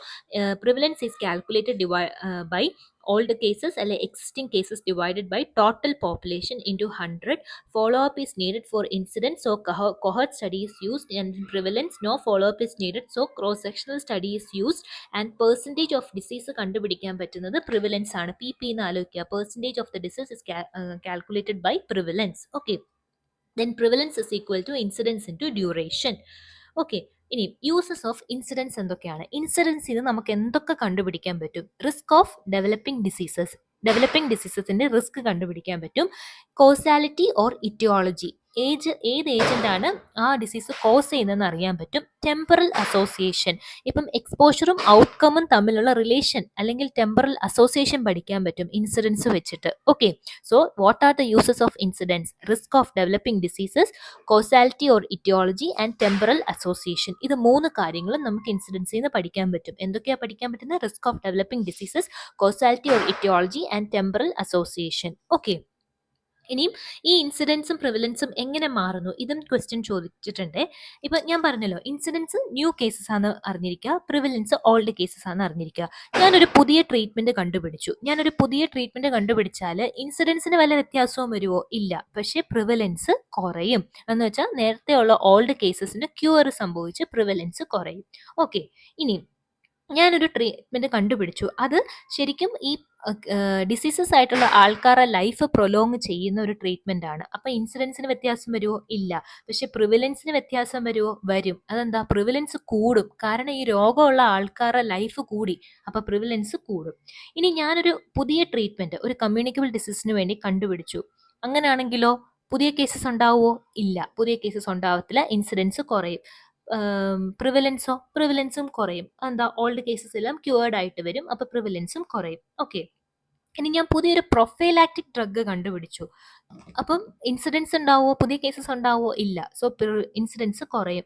പ്രിവലൻസോ, prevalence is equal to incidence into duration അല്ലേ. അപ്പൊ ഡ്യൂറേഷൻ കുറയും, പ്രിവലൻസും കുറയും. അപ്പൊ ഈ ചാർട്ടും ഭയങ്കര ഇമ്പോർട്ടൻ്റ് ആണ്. Okay, so what is the impact indicator to assess the effectiveness of a prophylaxis അല്ലെ preventive intervention? ഏതാണ്? ഇൻസിഡൻസ് ആണ്. ഓക്കെ, അപ്പം ഇൻസിഡൻസ് വെച്ച് നമുക്ക് നമ്മുടെ ഈ പ്രൊഫൈലാക്റ്റിക് ട്രീറ്റ്മെന്റ് വർക്ക് ചെയ്യുന്നുണ്ടോ ഇല്ലയോ, അല്ലെങ്കിൽ എഫക്റ്റീവ് ആണോ അല്ലയോ എന്നറിയാൻ പറ്റും. Okay, so what is the impact indicator to assess the effectiveness of a preventive intervention or prophylaxis? It is incidence. Okay, ഇനി നമുക്ക് ഇൻഡെക്സുകളെ കുറിച്ച് പഠിക്കാം. ഇൻഡെക്സുകൾ നമ്മൾ കുറേ ഇൻഡെക്സുകൾ ഉണ്ട്. First one is human index, human developmental index. ഇതിനകത്താണ് നമ്മൾ physical quality of life, multi dimensional poverty index, ഇത്രയുമാണ് നമ്മൾ മെയിൻ ആയിട്ട് പഠിക്കുന്ന ഇൻഡെക്സുകൾ. 3 ഇൻഡെക്സുകൾ. അതിൽ ഹ്യൂമൻ ഡെവലപ്മെന്റൽ ഇൻഡെക്സ്, അതാണ് നമ്മൾ സ്റ്റാൻഡേർഡ് ഓഫ് ലിവിങ്, ഓരോ കൺട്രീസും തമ്മിലുള്ള സ്റ്റാൻഡേർഡ് ഓഫ് ലിവിങ് അറിയിക്കുന്ന ഇൻഡെക്സ് ആണ് ഹ്യൂമൻ ഡെവലപ്മെന്റൽ ഇൻഡെക്സ്. അത് വെച്ച് നോക്കുമ്പോൾ ജീവിക്കാൻ ഏറ്റവും നല്ല രാജ്യം ഐസ്ലാൻഡ് ആണ്. Okay, so human developmental index, it represent the standard of living between the countries. അതാണ് ഹ്യൂമൻ ഡെവലപ്മെന്റൽ ഇൻഡെക്സ്. 3 ഡയമെൻഷൻസ് ഉണ്ട്. എങ്ങനെ ആലോചിക്കും? കില്ലെന്ന് ആലോചിക്കുക. K for knowledge, I for income, L for longevity. So knowledge എന്ന് പറയുന്നതിൽ മീനും എക്സ്പെക്റ്റഡ് ഇയേഴ്സ് ഓഫ് സ്കൂളിങ്ങും ഇൻക്ലൂഡഡ് ആണ്. ഇൻകമിൽ ഗ്രോസ് നാഷണൽ ഇൻകം ഇൻക്ലൂഡഡ് ആണ്. ലോങ്വിറ്റിയിൽ life expectancy at birth included ആണ്. So human developmental index represents the standard of living between the countries. It has 3 dimensions: knowledge, income, longevity. അതിൽ knowledge represents the mean and exposed years of schooling, income represents the gross national income, and longevity represents the life expectancy at birth. Okay, ഈ 3 കാര്യങ്ങളുടെയും geometric mean ആണ് നമ്മൾ എടുക്കുന്നത്. അതും important ആണ്. ഏത് മീനാണ് എടുക്കുന്നത്? ജോമെട്രിക് മീനാണ് എടുക്കുന്നത്. ഹ്യൂമൻ ഡെവലപ്മെന്റൽ ഇൻഡെക്സിന്റെ വാല്യൂ 0 to 1 ആണ്.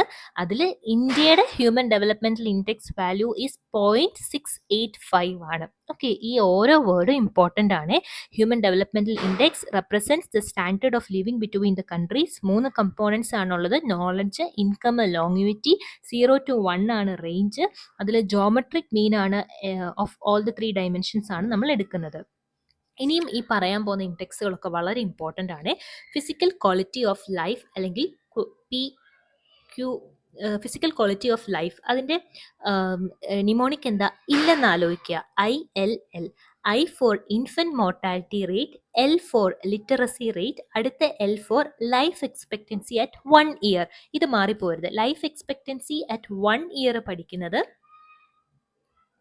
ലൈഫ് എക്സ്പെക്റ്റൻസി അറ്റ് 1 ഇയർ പഠിക്കുന്നത് നമ്മൾ ഫിസിക്കൽ ക്വാളിറ്റി ഓഫ് ലൈഫിലാണ് ലൈഫ് എക്സ്പെക്റ്റൻസി അറ്റ് 1 ഇയർ പഠിക്കുന്നത്.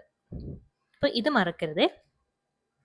ലൈഫ് എക്സ്പെക്റ്റൻസി അറ്റ് ബർത്ത് പഠിക്കുന്നത് ഹ്യൂമൻ ഡെവലപ്മെന്റൽ ഇൻഡെക്സിലും, ലൈഫ് എക്സ്പെക്റ്റൻസി അറ്റ് 1 ഇയർ എടുക്കുന്നത് ഫിസിക്കൽ ക്വാളിറ്റി ഓഫ് ലൈഫിലുമാണ്. അപ്പോൾ ഫിസിക്കൽ ക്വാളിറ്റി ഓഫ് ലൈഫിൽ ഇല്ലെന്ന് ആലോചിക്കുക. I എന്ന് പറഞ്ഞാൽ ഇൻഫൻറ്റ് മോർട്ടാലിറ്റി റേറ്റ്, L എന്ന് പറഞ്ഞാൽ ലിറ്ററസി റേറ്റ്, അടുത്ത L എന്ന് പറഞ്ഞാൽ life expectancy at 1 year, and the value is between 0 to 100. Okay, ഇനി നമുക്ക് മൾട്ടി ഡയമെൻഷണൽ പോവർട്ടി ഇൻഡെക്സ്, അതിന് നമ്മൾ ഹെൽ എന്ന് ആലോചിക്കുക. അതിൻ്റെ നിമോണിക് എന്താ? Hell. So multi dimensional poverty index hell. Poverty വന്നാൽ നമ്മൾ ഹെല്ലായിരിക്കും നമ്മുടെ ലൈഫ്. അപ്പോൾ hell, H for health, that is child mortality and under nourished population എടുക്കും. E for education, which determines the average years of schooling and school attendance rate. Then living standards, ഇതൊക്കെ നമ്മൾ ഏതിനകത്താണ് എടുക്കുന്നത്? Multi dimensional poverty index. Poverty നമ്മളെ hell ലൈഫിലോട്ട് എത്തിക്കും. H for health, E for education, L for living standard. ഹെൽത്തിൽ എന്തൊക്കെ നോക്കും? ചൈൽഡ് മോർട്ടാലിറ്റിയും അണ്ടർ നറിഷ്ഡ് പോപ്പുലേഷനും നോക്കും. എഡ്യൂക്കേഷനിൽ ആവറേജ് ഇയേഴ്സ് ഓഫ് സ്കൂളിങ്ങും സ്കൂൾ അറ്റൻഡൻസ് റേറ്റും നോക്കും. ഓക്കെ, ലിവിങ് സ്റ്റാൻഡേർഡ്സിൽ നമ്മൾ living area, living conditions. Okay, ഇനി വരുന്നത് disease adjusted life years or DALY. Previous year question. Disease adjusted life years, അതാണ് ഡാലി. ഡാലി എന്തൊക്കെ നമുക്ക് പറഞ്ഞു തരും? A burden of disease. Expresses the burden of disease. ഏത് ഇൻഡെക്സാ ബേർഡൻ ഓഫ് ഡിസീസ് കാണിക്കുന്നത്? Disease adjusted life years expresses the burden of disease and it assess both mortality and disability due to a disease. ഒരു disease കൊണ്ടുണ്ടാവുന്ന മോർട്ടാലിറ്റിയും ഡിസബിലിറ്റിയും നമുക്ക് കാണിച്ചു തരും DALY. ഇനി ഡാലി എങ്ങനെ കാൽക്കുലേറ്റ് ചെയ്യുന്നത്? Years of life lost plus years of life due to disability. അപ്പം years of life lost due to premature death, normal death അല്ല, life years of life lost due to premature death and years of life lived with disability. ഈ രണ്ട് factors ആണ് ഡാലിയിൽ നമ്മൾ എടുക്കുന്നത്. One DALY എന്ന് പറഞ്ഞാൽ 1 year of healthy life lost. അപ്പം healthy ആയിട്ട് ജീവിക്കേണ്ട ഒരു വർഷം നഷ്ടപ്പെട്ടു, അതാണ് ഡാലി. അപ്പം disease adjusted life years. Okay, disability adjusted life year. It expresses the burden of the disease. It assesses both mortality and disability due to a disease. And DALI is equal to years of life lived due to life lost due to premature death and years lived in disability. One DALI is equal to 1 year of healthy life lost. ഇപ്പോൾ ഡാലി ഭയങ്കര important ആണ്. ഇപ്പോൾ DALY എന്ന് പറയുമ്പോൾ disease adjusted life years. It expresses the burden of the disease. It assess both the mortality and disability due to a disease. DALY is calculated by years of life lost due to premature death and years lost due to disability. And one DALY എന്ന് പറയുന്നത് 1 year of healthy life lost. Okay, ഇനിയും QALY എന്ന് പറഞ്ഞാൽ quality adjusted life years. ഈ quality adjusted life years നമ്മുടെ quality and quantity of life assess ചെയ്യും. So QALY assess both quality and quantity of life. ഈ ഓരോ ലൈനും ഇമ്പോർട്ടൻ്റ് ആണ്. And this QALY is given by utility value. Utility value എന്ന് വെച്ചാൽ utility value 0 ആണെങ്കിൽ ഡെത്തും 1 ആണെങ്കിൽ ആൾ പെർഫെക്റ്റ് ഹെൽത്തിൽ, ആ പോപ്പുലേഷൻ പെർഫെക്റ്റ് ഹെൽത്തിലുമാണ്. അതാണ് quality adjusted life years. It assess both the quality and quantity of the life and it is given by utility value. Utility value രണ്ടുണ്ട്, 0യും 1ഉം. 0 എന്ന് പറഞ്ഞാൽ ഡെത്തും 1 എന്ന് പറഞ്ഞാൽ പെർഫെക്റ്റ് ഹെൽത്തിലിരിക്കുന്ന ഇതുമാണ് 1 എന്ന് പറയുന്നത്. ഇനിയും അടുത്തത്, ഇതെങ്ങനെയാണ് നമ്മൾ അനാലിസിസ് ചെയ്യുന്നത്? Quality adjusted life years is analysed by cost utility analysis. ഇതും ഇമ്പോർട്ടൻ്റ് ആണ്. അപ്പം നമ്മൾ ഇതിൻ്റെ അനാലിസിസിന് യൂസ് ചെയ്യുന്നത് എന്താണ്? കോസ്റ്റ് യൂട്ടിലിറ്റി അനാലിസിസ് എന്ന് വെച്ചാൽ ഇൻപുട്ട് കോസ്റ്റും output quality adjusted life years ഗെയിൻഡുമാണ് ഔട്ട്പുട്ട്. ഓക്കെ, സോ ഈ 4 ലൈൻസും ഇമ്പോർട്ടൻ്റ് ആണ്. Quality adjusted life years assess the quality and quantity of the life. It is given by the utility value. Utility value 2 തരത്തിലുണ്ട്, 0യും 1ഉം. 0 എന്ന് പറഞ്ഞാൽ ഡെത്തും 1 എന്ന് പറഞ്ഞാൽ പെർഫെക്റ്റ് ഹെൽത്തും. എങ്ങനെ ഇത് അനാലിസിസ് ചെയ്യുന്നത്? Cost utility analysis. Utility word ഇതുമായിട്ട് ബന്ധപ്പെട്ടതാണ്. Cost utility analysis. അതിൽ ഇൻപുട്ട് നമ്മൾ കോസ്റ്റ് ആയിട്ട് കൊടുക്കും, ഔട്ട്പുട്ട് നമുക്ക് എങ്ങനെ കിട്ടും? ഔട്ട്പുട്ട് നമുക്ക് ക്വാളിറ്റി അഡ്ജസ്റ്റഡ് ലൈഫ് ഇയേഴ്സ് എത്രമാത്രം നമുക്ക് ഗെയിൻ ആയി എന്നുള്ളതാണ് നമ്മളുടെ output. So cost utility analysis. Okay, ഇനിയും health adjusted life year expectancy, അതാണ് ഹെയിൽ എന്ന് പറയുന്നത്. ഇതും പ്രീവിയസ് ഇയർ ക്വസ്റ്റ്യൻ ആണ്. ഹെൽത്ത് അഡ്ജസ്റ്റഡ് ലൈഫ് എക്സ്പെക്റ്റൻസി എന്ന് പറഞ്ഞാൽ number of years and individual can live in full health. ഒരു ഫുൾ ഹെൽത്തോടു കൂടി ഒരു ഇൻഡിവിജ്വലിന് എത്ര ഇയേഴ്സ് ജീവിക്കാൻ പറ്റും? So number of years and individual can live in full health, അതാണ് ഹെൽത്ത് അഡ്ജസ്റ്റഡ് ലൈഫ് ഇയേഴ്സ്. അപ്പം ഇൻക്രീസ്ഡ് മോർബിഡിറ്റി ആണ് ഇത് ഇൻഡിക്കേറ്റ് ചെയ്യുന്നത്. It indicate the morbidity. ഹെയിലി indicate the morbidity. Okay, then number of years and individual can live in full health ആണ് health adjusted life years. Okay, then it indicate the overall positive health status of a country. ഒരു കൺട്രിയുടെ positive health status indicate ചെയ്യുന്നത് ഏതാണ്? Health adjusted life expectancy. അതുമല്ല ഈ health adjusted life എക്സ്പെക്റ്റൻസിയെ കാട്ടിൽ കുറവായിരിക്കും. കാരണം number of years and individual can live in full health ആണ് ഹെയിൽ. അത് ലൈഫ് എക്സ്പെക്റ്റൻസിയെക്കാട്ടും ഉറപ്പായിട്ടും കുറവായിരിക്കും. ഇനി സ്റ്റാൻഡർഡൈസ്ഡ് മോർട്ടാലിറ്റി റേഷ്യോ എന്ന് പറയുന്നത് നമ്മൾ ഒക്കുപേഷണൽ ഡിസീസ്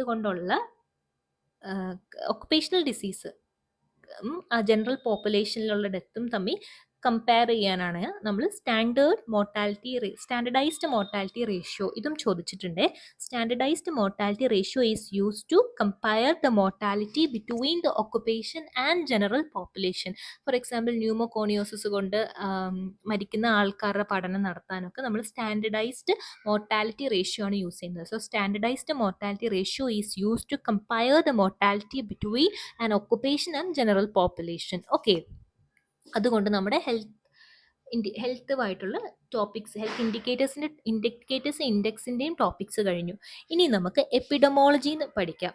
എപ്പിഡമോളജി എന്ന് പറയുന്നതിൽ ഫസ്റ്റ് വൺ എപ്പിഡമോളജിക്കൽ ട്രയാഡ്. എന്താണ് epidemiological triad? Agent, host, environment. ഇതാണ് epidemiological triad. Agent, host, environment. ഇനി ട്രയാങ്കിൾ ഓഫ് എപ്പിഡമോളജി എന്ന് പറഞ്ഞാൽ എന്താണ്? ട്രയാങ്കിൾ ഓഫ് എപ്പിഡമോളജി എന്ന് പറഞ്ഞാൽ 3 മാത്രം ആലോചിക്കരുത്, 4 കാര്യങ്ങളുണ്ട് ട്രയാങ്കിൾ ഓഫ് എപ്പിഡമോളജിയിൽ. ഏജന്റ്, ഹോസ്റ്റ്, എൻവയോൺമെന്റ്, ടൈമും കൂടെ ഇൻക്ലൂഡഡ് ആണെങ്കിൽ അതാണ് ട്രയാങ്കിൾ ഓഫ് എപ്പിഡമോളജി. അല്ലാതെ ഏജന്റ്, ഹോസ്റ്റ്, എൻവയോൺമെന്റ് ആണെങ്കിൽ അത് എപ്പിഡമോളജിക്കൽ ട്രയാഡും. ട്രയാങ്കിൾ ഓഫ് എപ്പിഡമോളജി എന്ന് പറയണമെങ്കിൽ ഏജന്റും, ഹോസ്റ്റും, എൻവയോൺമെന്റും, ടൈമും ഉണ്ടെങ്കിലേ നമ്മളത് ട്രയാങ്കിൾ ഓഫ് എപ്പിഡമോളജി എന്ന് പറയത്തുള്ളൂ. ഇനി പുതിയൊരു സംഭവം വന്നിട്ടുണ്ട്, ഇത് പ്രോബബിൾ ക്വസ്റ്റ്യൻ ആണ്. അഡ്വാൻസ്ഡ് ട്രയാങ്കിൾ ഓഫ് എപ്പിഡമോളജി എന്ന് പറഞ്ഞാൽ കുറച്ച് നമ്മൾ ചിന്തിക്കാത്ത കുറച്ച് ഫാക്ടേഴ്സ് ഉള്ളതാണ് advanced triangle of epidemiology. 1 causative factor, 2 group characteristics, third one environmental factors കൂടാതെ ബിഹേവിയറൽ ഫാക്ടേഴ്സും കൂടെ ഉണ്ട് അഡ്വാൻസ്ഡ് ട്രയാങ്കിൾ ഓഫ് എപ്പിഡമോളജിയിൽ. അഡ്വാൻസ്ഡ് ട്രയാങ്കിൾ ഓഫ് എപ്പിഡമോളജിയിൽ എന്തൊക്കെയാണുള്ളത്? 1 causative factor, 2 group characteristics, 3 environmental അല്ലെ ബിഹേവിയറൽ ഫാക്ടേഴ്സ്. ഓക്കെ, ഇനി natural history of the disease. Natural history of ഒരു ഡിസീസിന്റെ നാച്ചുറൽ ഹിസ്റ്ററി പഠിക്കണമെങ്കിൽ നമ്മൾ കൊഹോർട്ട് സ്റ്റഡിയാണ് യൂസ് ചെയ്യുന്നത്. കാരണം എന്താ? നമുക്ക് ഫോളോ അപ്പ് വേണം. സോ കൊഹോർട്ട് സ്റ്റഡിയാണ് നമ്മൾ യൂസ് ചെയ്യുന്നത്. കൊഹോർട്ട് ആൻസറിലില്ലെങ്കിൽ നമുക്കത് ലോഞ്ചിറ്റ്യൂഡിനൽ സ്റ്റഡി എന്ന് എഴുതാൻ പറ്റും. So natural history of the disease ideally പഠിക്കണമെങ്കിൽ കൊഹോർട്ട് സ്റ്റഡിയാണ്. ക്വസ്റ്റ്യനിൽ ആൻസറിൽ കൊഹോർട്ട് ഇല്ലെങ്കിൽ ലോഞ്ചിറ്റ്യൂഡിനൽ സ്റ്റഡി എന്ന് എഴുതുക. Okay, so natural history of disease. ഒരു ഡിസീസിന് ഒരു പ്രീ പത്തോജനിസിസ് സ്റ്റേറ്റും ഉണ്ട്, ഒരു പത്തോജനിസിസ് സ്റ്റേറ്റും ഉണ്ട്. പ്രീവിയസ് ഇയർ ക്വസ്റ്റ്യൻ ആണ് ഇതും. പ്രീ പത്തോജനിസിസ് സ്റ്റേറ്റിൽ റിസ്ക് ഫാക്ടേഴ്സ് വന്നു കഴിഞ്ഞിട്ടുണ്ട്. നമ്മുടെ എപ്പിഡമോളജിക്കൽ ട്രയാഡും ഉണ്ട്. ഈ പ്രീ പത്തോജനിസിസ് സ്റ്റേറ്റിലാണ് നമ്മൾ പ്രൈമറി പ്രിവെൻഷൻസ്, കാരണം റിസ്ക് ഫാക്ടർ വന്നു കഴിഞ്ഞു. ഇനിയിപ്പോൾ പ്രൈമോഡിയൽ പ്രിവെൻഷൻ ഇവിടെ വോയിസ് ഇല്ല. റിസ്ക് ഫാക്ടർ വന്നു കഴിഞ്ഞാൽ പ്രൈമറി പ്രിവെൻഷൻ നമ്മൾ ഏത് സ്റ്റേജിലാണ് ചെയ്യുന്നത്? പ്രീ പത്തോജനസിസ് സ്റ്റേജിലാണ് നമ്മൾ പ്രൈമറി പ്രിവെൻഷൻ ചെയ്യുന്നത്. ഇതും പ്രീവിയസ് ഇയർ ക്വസ്റ്റ്യൻ ആണ് കേരള PSCയുടെ. പ്രീ പത്തോജനസിസ് സ്റ്റേജിൽ ഓൾറെഡി റിസ്ക് ഫാക്ടേഴ്സ് വന്നു കഴിഞ്ഞു, എപ്പിഡമോളജിക്കൽ ട്രയാഡ് ഉണ്ട്. അത് കൂടാതെ തന്നെ ഏത് പ്രിവെൻഷനാണ് നമുക്കിവിടെ ചെയ്യാൻ പറ്റുന്നത്? Primary prevention. ഇനി പത്തോജനസിസ് സ്റ്റേറ്റിൽ എന്താണ്? ഡിസീസ് വന്നു കഴിഞ്ഞു. അപ്പം ഡിസീസ് വന്നു കഴിഞ്ഞു. 3 കമ്പോണന്റ് ആണ് പത്തോജനസിസ് സ്റ്റേറ്റിൽ വരുന്നത്. Infectivity, പത്തോജനിസിറ്റി, virulence. IPV എന്ന് ആലോചിക്കുക. സോ പത്തോജനസിസ് സ്റ്റേറ്റിൽ 3 കമ്പോണന്റ് ആണുള്ളത്. Infectivity, പത്തോജനിസിറ്റി, virulence. ഓക്കെ, അപ്പോൾ ഇവിടെ ഏത് പ്രിവെൻഷനാണ് നമുക്ക് യൂസ് ചെയ്യാൻ പറ്റുന്നത്? സെക്കൻഡറി ആൻഡ് ടെർഷ്യറി പ്രിവെൻഷൻ ആണ് നമുക്ക് പത്തോജനസിസ് സ്റ്റേറ്റിൽ യൂസ് ചെയ്യാൻ പറ്റുന്നത്. ക്വസ്റ്റ്യൻ പേപ്പർ എടുത്താൽ കാണാൻ പറ്റും, ഇതേ സെന്റൻസസ് ചോദിച്ചിട്ടുണ്ട്. പ്രീ പത്തോജനസിസ് സ്റ്റേറ്റിൽ റിസ്ക് ഫാക്ടർ ഉണ്ട്, എപ്പിഡമോളജിക്കൽ ട്രയാഡ് ഉണ്ട്, പ്രൈമറി പ്രിവെൻഷൻ ആണ് പ്രീ പത്തോജനസിസ് സ്റ്റേറ്റിൽ ചെയ്യുന്നത്. പത്തോജനസിസ് സ്റ്റേറ്റിൽ 3 കമ്പോണൻസ് വരും. ഇൻഫെക്റ്റിവിറ്റി വരും, പത്തോജനിസിറ്റി വരും, വിറുലൻസ് വരും. ഈ സ്റ്റേജിൽ പത്തോജനസിസ് സ്റ്റേജിലാണ് നമ്മൾ സെക്കൻഡറി അല്ലെങ്കിൽ ടെർഷ്യറി പ്രിവെൻഷൻ നടത്തുന്നത്. ഓക്കെ, ഇനി ഐസ്ബർഗ് ഫിനോമിന. ഇതും അടുത്ത പ്രീവിയസ് ഇയർ ക്വസ്റ്റ്യൻ ആണ്. ഒരു ഐസ്ബർഗിനെ സങ്കല്പിക്കുക. അതിന്റെ മുകളിൽ കാണപ്പെടുന്നതാണ് അപ്പാരന്റ് കേസസ്. അതിന് താഴെ, വാട്ടറിന് താഴെ കാണപ്പെടുന്നത് ഇൻഅപ്പാരന്റ് കേസസ് ആണ്. ഓക്കെ, അപ്പം ക്ലിനിക്കൽ കേസസ്, നമ്മൾ കാണുന്ന ക്ലിനിക്കൽ കേസസ് ഒക്കെ ഐസ്ബർഗിന്റെ മോൾ ഭാഗവും, നമ്മൾ കാണാത്ത കേസസുകൾ എന്ന് വെച്ചാൽ നമ്മുടെ സബ് ക്ലിനിക്കൽ കേസസ്, നമ്മുടെ carriers, latent infections, undiagnosed cases, sub clinical cases ഒക്കെ നമ്മുടെ ഐസ്ബർഗിന്റെ താഴ്ഭാഗത്താണ് ഉള്ളത്. സോ ഇതിനെയാണ് നമ്മൾ ഐസ്ബർഗ് ഫിനോമിന എന്ന് പറയുന്നത്. അപ്പം ഈ മുങ്ങിക്കിടക്കുന്ന ഡിസീസ് ആയിട്ടുള്ള ആൾക്കാരെ നമ്മൾ എങ്ങനെ കണ്ടുപിടിക്കും? സ്ക്രീനിങ്. നമ്മൾ സബ്മേർജ്ഡ് കേസസിനാണ് സ്ക്രീനിങ് ചെയ്യുന്നത്. നമ്മൾ സബ്മേർജ്ഡ് കേസസിന് സ്ക്രീനിങ് ചെയ്ത് അവരിൽ ആ ഡിസീസ് ഉണ്ടോ എന്ന് കണ്ടുപിടിക്കും. ഇതാണ് ഐസ്ബർഗ് ഫിനോമിനൻ. അപ്പം ഐസ്ബർഗ് ഫിനോമിനൻ ആപ്ലിക്കബിൾ അല്ലാത്ത ഡിസീസസ് ഏതൊക്കെയാ? It is not shown by MTR, measles, tetanus, rubella ഈ 3 ഡിസീസിലും നമുക്ക് ഐസ്ബർഗ് ഫിനോമിനൻ കാണാൻ പറ്റത്തില്ല. അതേലും ആലോചിച്ചിരിക്കുക. മീസിൽസ്, റുബെല്ല, ടെറ്റനസ് ഇത് 3ലും നമുക്ക് ഐസ്ബർഗ് ഫിനോമിനൻ കാണാൻ പറ്റത്തില്ല. കാരണം എന്താ? 100% ഫേറ്റാലിറ്റി കേസുകളാണ്. ഓക്കെ, സോ മീസിൽസ്, ടെറ്റനസ്, റുബെല്ലയിൽ ഐസ്ബർഗ് ഫിനോമിനൻസ് കാണാൻ പറ്റത്തില്ല. ഇനിയും ഐസ്ബർഗ് ഫിനോമിനൻ കാണിക്കുന്ന ഡിസീസ് ഏതൊക്കെയാ? 1, അതിനാണ് നമ്മൾ പോളിയോ ഇമ്മ്യൂണൈസേഷൻ കൊടുക്കുന്നത്, പോളിയോ. 2, non communicable diseases. പിന്നെ protein energy malnutrition, leprosy, nutritional deficiency. ഇത്രയുമാണ് iceberg phenomenon exam point of വ്യൂവിൽ കാണിക്കുന്നത്. ഏതൊക്കെയാണ്? Polio, non communicable disease, protein energy malnutrition, leprosy, nutritional deficiency. ഇത്രയും ഡിസീസസ് ഐസ്ബർഗ് ഫിനോമിനൻ കാണിക്കും. ഐസ്ബർഗ് ഫിനോമിനൻ കാണിക്കാത്തത് ആരൊക്കെയാ? Measles, tetanus, rabies. ഓക്കെ, ഇനി മെഷർ ഓഫ് ഡിസീസ്. നമ്മളൊരു ഡിസീസിനെ എങ്ങനെ മെഷർ ചെയ്യും? ഇതൊക്കെ ഇമ്പോർട്ടൻ്റ് ആയിട്ട് വന്നത്, ഇനിയും പറയാൻ പോകുന്ന പോർഷൻസ് ഒക്കെ ഇമ്പോർട്ടൻ്റ് ആയിട്ട് വന്നത് കോവിഡ് ആയപ്പോഴാണ് മെയിൻലി. അപ്പോൾ ഇതുമായിട്ട് റിലേറ്റ് ചെയ്ത് ക്വസ്റ്റ്യൻസ് ചോദിച്ചിട്ടുമുണ്ട്, ചോദിക്കുകയും ചെയ്യാൻ സാധ്യതയുണ്ട്. So attack rate. Attack rate എന്ന് പറയുന്നത് നമ്മൾ എപ്പിഡമിക്സിന് വേണ്ടി യൂസ് ചെയ്യുന്ന വേർഡാണ് അറ്റാക്ക് റേറ്റ്. ഇനി സെക്കൻഡറി അറ്റാക്ക് റേറ്റ്, ഇതായിരുന്നു ക്വസ്റ്റ്യൻ വന്നത് കേട്ടോ. എന്താണ് secondary attack rate? Secondary attack rate indicate a communicability of the disease. ഒരു ഡിസീസിന്റെ കമ്മ്യൂണിക്കബിലിറ്റി ഇൻഡിക്കേറ്റ് ചെയ്യുന്ന റേറ്റ് ഏത്? Secondary attack rate. അതെങ്ങനെ കാൽക്കുലേറ്റ് ചെയ്യുന്നത്? Secondary cases divided by susceptible cases into 100. അങ്ങനെയാണ് നമ്മൾ സെക്കൻഡറി അറ്റാക്ക് റേറ്റ് കാൽക്കുലേറ്റ് ചെയ്യുന്നത്. ഈ സസെപ്റ്റബിൾ കേസസിൽ നിന്ന് നമ്മൾ ആരെയൊക്കെ ഒഴിവാക്കും? ഒരു കേസ് തന്നാൽ അതിനകത്ത് അഡൽറ്റിനെ ഒഴിവാക്കും, വാക്സിനേറ്റഡ് ആയിട്ടുള്ള കുഞ്ഞുങ്ങളെ ഒഴിവാക്കും, പ്രൈമറി കേസിനെ ഒഴിവാക്കും. So primary case susceptible case ആണോ? അല്ല. അഡൽട്ട് സസെപ്റ്റബിൾ കേസ് ആണോ? അല്ല. വാക്സിനേറ്റഡ് ആയിട്ടുള്ള കുട്ടികൾ സസെപ്റ്റബിൾ കേസ് ആണോ? അല്ല. ഈ പോയിന്റും ചോദിച്ചിട്ടുണ്ട്. Who are not the susceptible cases in secondary attack rate? Adult, vaccinated children, primary case. ഇത് 3ഉം സസെപ്റ്റബിൾ കേസസ് അല്ല. ഓക്കെ, ഇനി basic reproduction number. Basic reproduction number എന്ന് പറഞ്ഞാൽ average number of cases generated by 1 case in a completely susceptible population. എന്ന് വെച്ചാൽ നമ്മൾ ഈ കോവിഡ് ടൈമിലൊക്കെ നമ്മൾ R0 എന്ന് പറയുന്നൊരു വാല്യൂ എപ്പോഴും പത്രത്തിൽ കാണുന്നില്ലേ? അതാണ് ബേസിക് റീപ്രൊഡക്ഷൻ നമ്പർ എന്ന് പറയുന്നത്. എന്ന് വെച്ചാൽ ഒരു കേസിൽ നിന്നും ഒരു സസെപ്റ്റബിൾ പോപ്പുലേഷനിൽ എത്ര പുതിയ cases, average number of cases ഉണ്ടാവാം എന്നുള്ളതാണ് ബേസിക് റീപ്രൊഡക്ഷൻ നമ്പർ എന്ന് പറയുന്നത്. ഓക്കെ, ഒരു കേസിൽ നിന്നും സസെപ്റ്റബിൾ ആയിട്ടുള്ള പോപ്പുലേഷനിൽ എത്ര ആവറേജ് നമ്പർ ഓഫ് കേസസ് ഇനി ഉണ്ടാവാം എന്നുള്ളതാണ് ബേസിക് റീപ്രൊഡക്ഷൻ റേറ്റ് എന്ന് പറയുന്നത്. ഓക്കെ, സോ കമ്മ്യൂണിക്കബിലിറ്റി ആരാ തരുന്നത് നമുക്ക്? Secondary attack rate. Secondary attack rate will give the communicability of a disease. It is calculated by secondary cases divided by susceptible cases into 100. ഈ susceptible കേസസിൽ ആരൊക്കെ ഇൻക്ലൂഡഡ് അല്ല? Adult included അല്ല, vaccinated ആയിട്ടുള്ള കുട്ടികൾ included അല്ല, പ്രൈമറി കേസസ് ഇൻക്ലൂഡഡ് അല്ല. Okay, ഇനിയും incubation period, window period, isolation, quarantine, ഇതൊക്കെ നമ്മൾ പഠിച്ചിരിക്കണം. ഓക്കെ, ഇൻക്യുബേഷൻ പീരീഡ് എന്ന് പറഞ്ഞാൽ ഒരാൾക്ക് ഒരു എക്സ്പോഷർ കിട്ടിയിട്ട് ആ എക്സ്പോഷർ കിട്ടിയതിന് തൊട്ട് സൈൻസും സിംറ്റംസും ഡെവലപ്പ് ചെയ്യാൻ എടുക്കുന്ന ആ ടൈമില്ലേ, അതാണ് incubation period. So exposure to the development of signs or symptoms, അതിനെയാണ് ഇൻക്യുബേഷൻ പീരിയഡ് എന്ന് പറയുന്നത്. വിൻഡോ പീരിയഡ് എന്ന് പറഞ്ഞാൽ എക്സ്പോഷർ കിട്ടിക്കഴിഞ്ഞിട്ട് സെറോളജി ഡിറ്റക്ഷൻ വരെ എത്ര ടൈം എടുക്കുന്നു, അതാണ് വിൻഡോ പീരീഡ് എന്ന് പറയുന്നത്. അപ്പം നമ്മുടെ മെയിൻ ആയിട്ട് നമ്മൾ ഫോക്കസ് ചെയ്യുന്നത് ഇൻക്യുബേഷൻ പീരീഡിലാണ്. എന്ന് വെച്ചാൽ ഒരു എക്സ്പോഷർ കിട്ടിക്കഴിഞ്ഞ് എത്ര നാൾ കഴിഞ്ഞിട്ടാണ് നമുക്ക് സൈൻസ് ഓർ സിംറ്റംസ് ഡെവലപ്പ് ചെയ്യുന്നത്, അതാണ് ഇൻക്യുബേഷൻ പീരിയഡ്. ഓക്കെ, ഇനിയും സീരിയൽ ഇന്റർവെൽ എന്ന് പറഞ്ഞാൽ എന്താണ്? ഇതും പ്രീവിയസ് ഇയർ ക്വസ്റ്റ്യൻ ആണ്. It is the gap or interval between the primary case and secondary case. Primary കേസിൽ നിന്നും അടുത്തൊരു സെക്കൻഡറി കേസ് ഉണ്ടാവാൻ എടുക്കുന്ന ആ ഇന്റർവെലിന് പറയുന്ന പേരാണ് gap between primary case and secondary കേസിനെയാണ് നമ്മൾ സീരിയൽ ഇന്റർവെൽ എന്ന് പറയുന്നത്. ഓക്കെ, ഈ serial interval is the indirect estimate of incubation period. ആ വേർഡും ആ ലൈനും ഭയങ്കര ഇമ്പോർട്ടൻ്റ് ആണ്. It is an indirect estimate of incubation period. അപ്പം സീരിയൽ ഇന്റർവെൽ നമുക്ക് എന്ത് തരും? It is an indirect estimation of incubation period. ഇനി ജനറേഷൻ ടൈം എന്ന് പറഞ്ഞാൽ എന്താ? എക്സ്പോഷർ ടു മാക്സിമം ഇൻഫെക്ടിവിറ്റി ആണ് ജനറേഷൻ ടൈം എന്ന് പറയുന്നത്. ഓക്കെ, ദെൻ ഇൻക്യുബേഷൻ പീരിയഡിന്റെ യൂസസ് എന്തൊക്കെയാണ്? നമുക്ക് ഇൻക്യുബേഷൻ പീരിയഡിൽ നിന്ന് എന്തൊക്കെ കിട്ടും?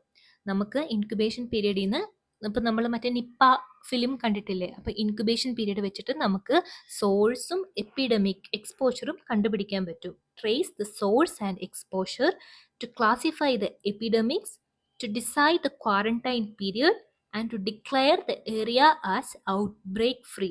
അപ്പം അത് ഇമ്പോർട്ടൻ്റ് ആണ്. നമ്മൾ ഒരിക്കലും ചിന്തിക്കത്തില്ല ഒരു ഏരിയ ഔട്ട് ബ്രേക്ക് ഫ്രീ ആണെന്ന് അറിയണമെങ്കിൽ നമ്മൾ ഏത് പാരാമീറ്ററാണ് യൂസ് ചെയ്യുന്നത്? ഇൻക്യുബേഷൻ പീരീഡ് ആണ് യൂസ് ചെയ്യുന്നത്. അത് എത്ര ആയിരിക്കണം? അത് it should be 2 into incubation period ആയിരിക്കണം. ഔട്ട് ബ്രേക്ക് ഫ്രീ ആണെന്ന് പറയണമെങ്കിൽ 2 ഇൻറ്റു ഇൻക്യുബേഷൻ പീരീഡിൽ കേസസ് ഒന്നും കാണാൻ പാടില്ല. എന്ന് വെച്ചാൽ ഇൻക്യുബേഷൻ പീരീഡിൻ്റെ ട്വൈസ് ഡേയ്സിൽ കേസസ് ഒന്നും റിപ്പോർട്ട് ചെയ്യാതിരുന്നാലാണ് ആ ഏരിയ ഔട്ട് ബ്രേക്ക് ഫ്രീ ആണ് നമ്മൾ പറയുന്നത്. പിന്നെ ക്വാറന്റൈൻ പീരീഡ് ഡിറ്റർമൈൻ ചെയ്യാൻ എത്ര ക്വാറന്റൈൻ ഒരു പേഷ്യൻറ്റിന് എത്ര ദിവസം ക്വാറന്റൈനിൽ ഇരുത്തണം എന്ന് അറിയണമെങ്കിൽ ഇൻക്യുബേഷൻ പീരീഡ് നോക്കിയാൽ മതി. ആ ഇൻക്യുബേഷൻ പീരീഡിൻ്റെ അത്രയും ദിവസം മാത്രമേ നമ്മൾ ആ ഒരു പേഷ്യൻറ്റിനെ ക്വാറന്റൈനിൽ ഇരുത്തത്തുള്ളൂ. So incubation period, uses of incubation period is to trace the source or exposure, to classify the epidemics, to decide the quarantine period and to declare the area as outbreak free. Okay. ഇനി trends of disease, നമുക്ക് short term epidemics ഉണ്ട്, periodic fluctuation epidemics ഉണ്ട്, long term fluctuating എപ്പിഡമിക്സും ഉണ്ട്. അതിൽ important നമ്മൾ പഠിക്കേണ്ടത് periodic fluctuation കാണിക്കുന്ന diseases ഏതൊക്കെയാണ്. പീരിയോഡിക് ഫ്ലക്ച്വേഷൻ 2 രീതിയിൽ കാണിക്കാം. സീസണൽ ഫ്ലക്ച്വേഷനും സൈക്ലിക്കൽ ഫ്ലക്ച്വേഷനും കാണിക്കാം.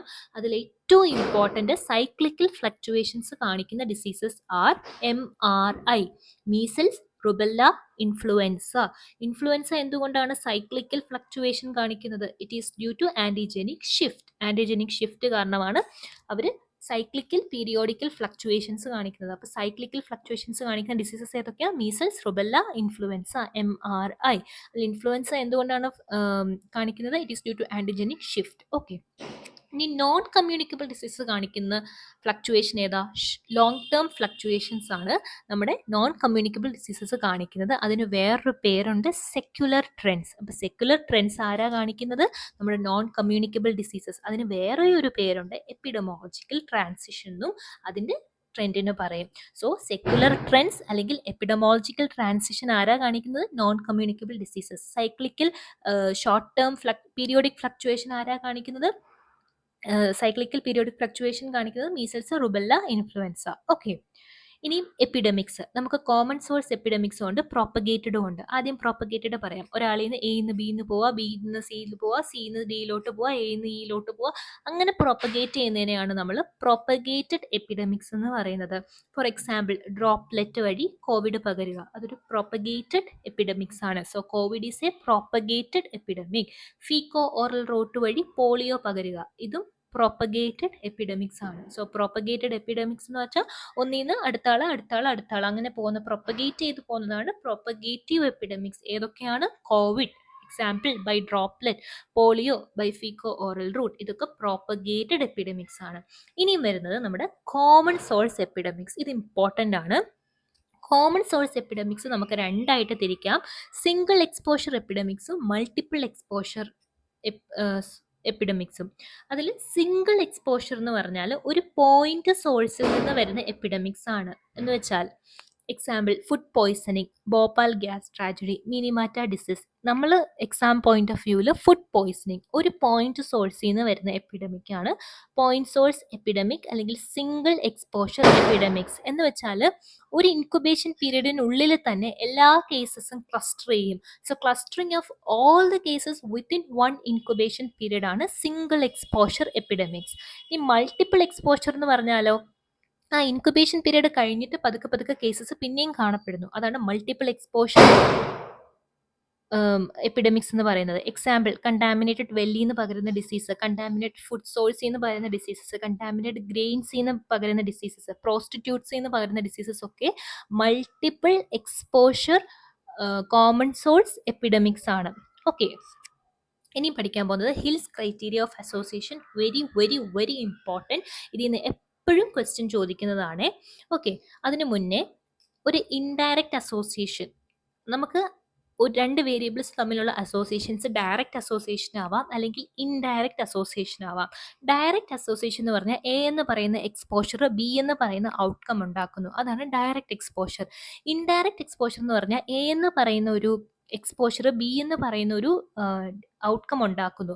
അതുകൂടാതെ തന്നെ സി എന്ന് പറയുന്ന വേറൊരു എക്സ്പോഷർ ഇൻഡിപെൻഡന്റ്ലി ബി എന്ന് പറയുന്ന ഔട്ട്കം ഉണ്ടാക്കുന്നു, അല്ലെങ്കിൽ എയുമായിട്ട് ചേർന്ന് ബി എന്ന് പറയുന്ന ഔട്ട്കം ഉണ്ടാക്കുന്നു. അതിനെയാണ് നമ്മൾ കോ-ഫൗണ്ടിങ് ഫാക്ടർ എന്ന് പറയുന്നത്.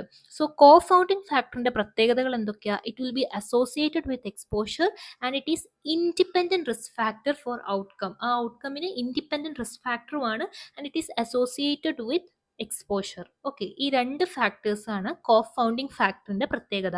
Co-founding factor will be associated with the exposure and it is independent risk factor for the outcome.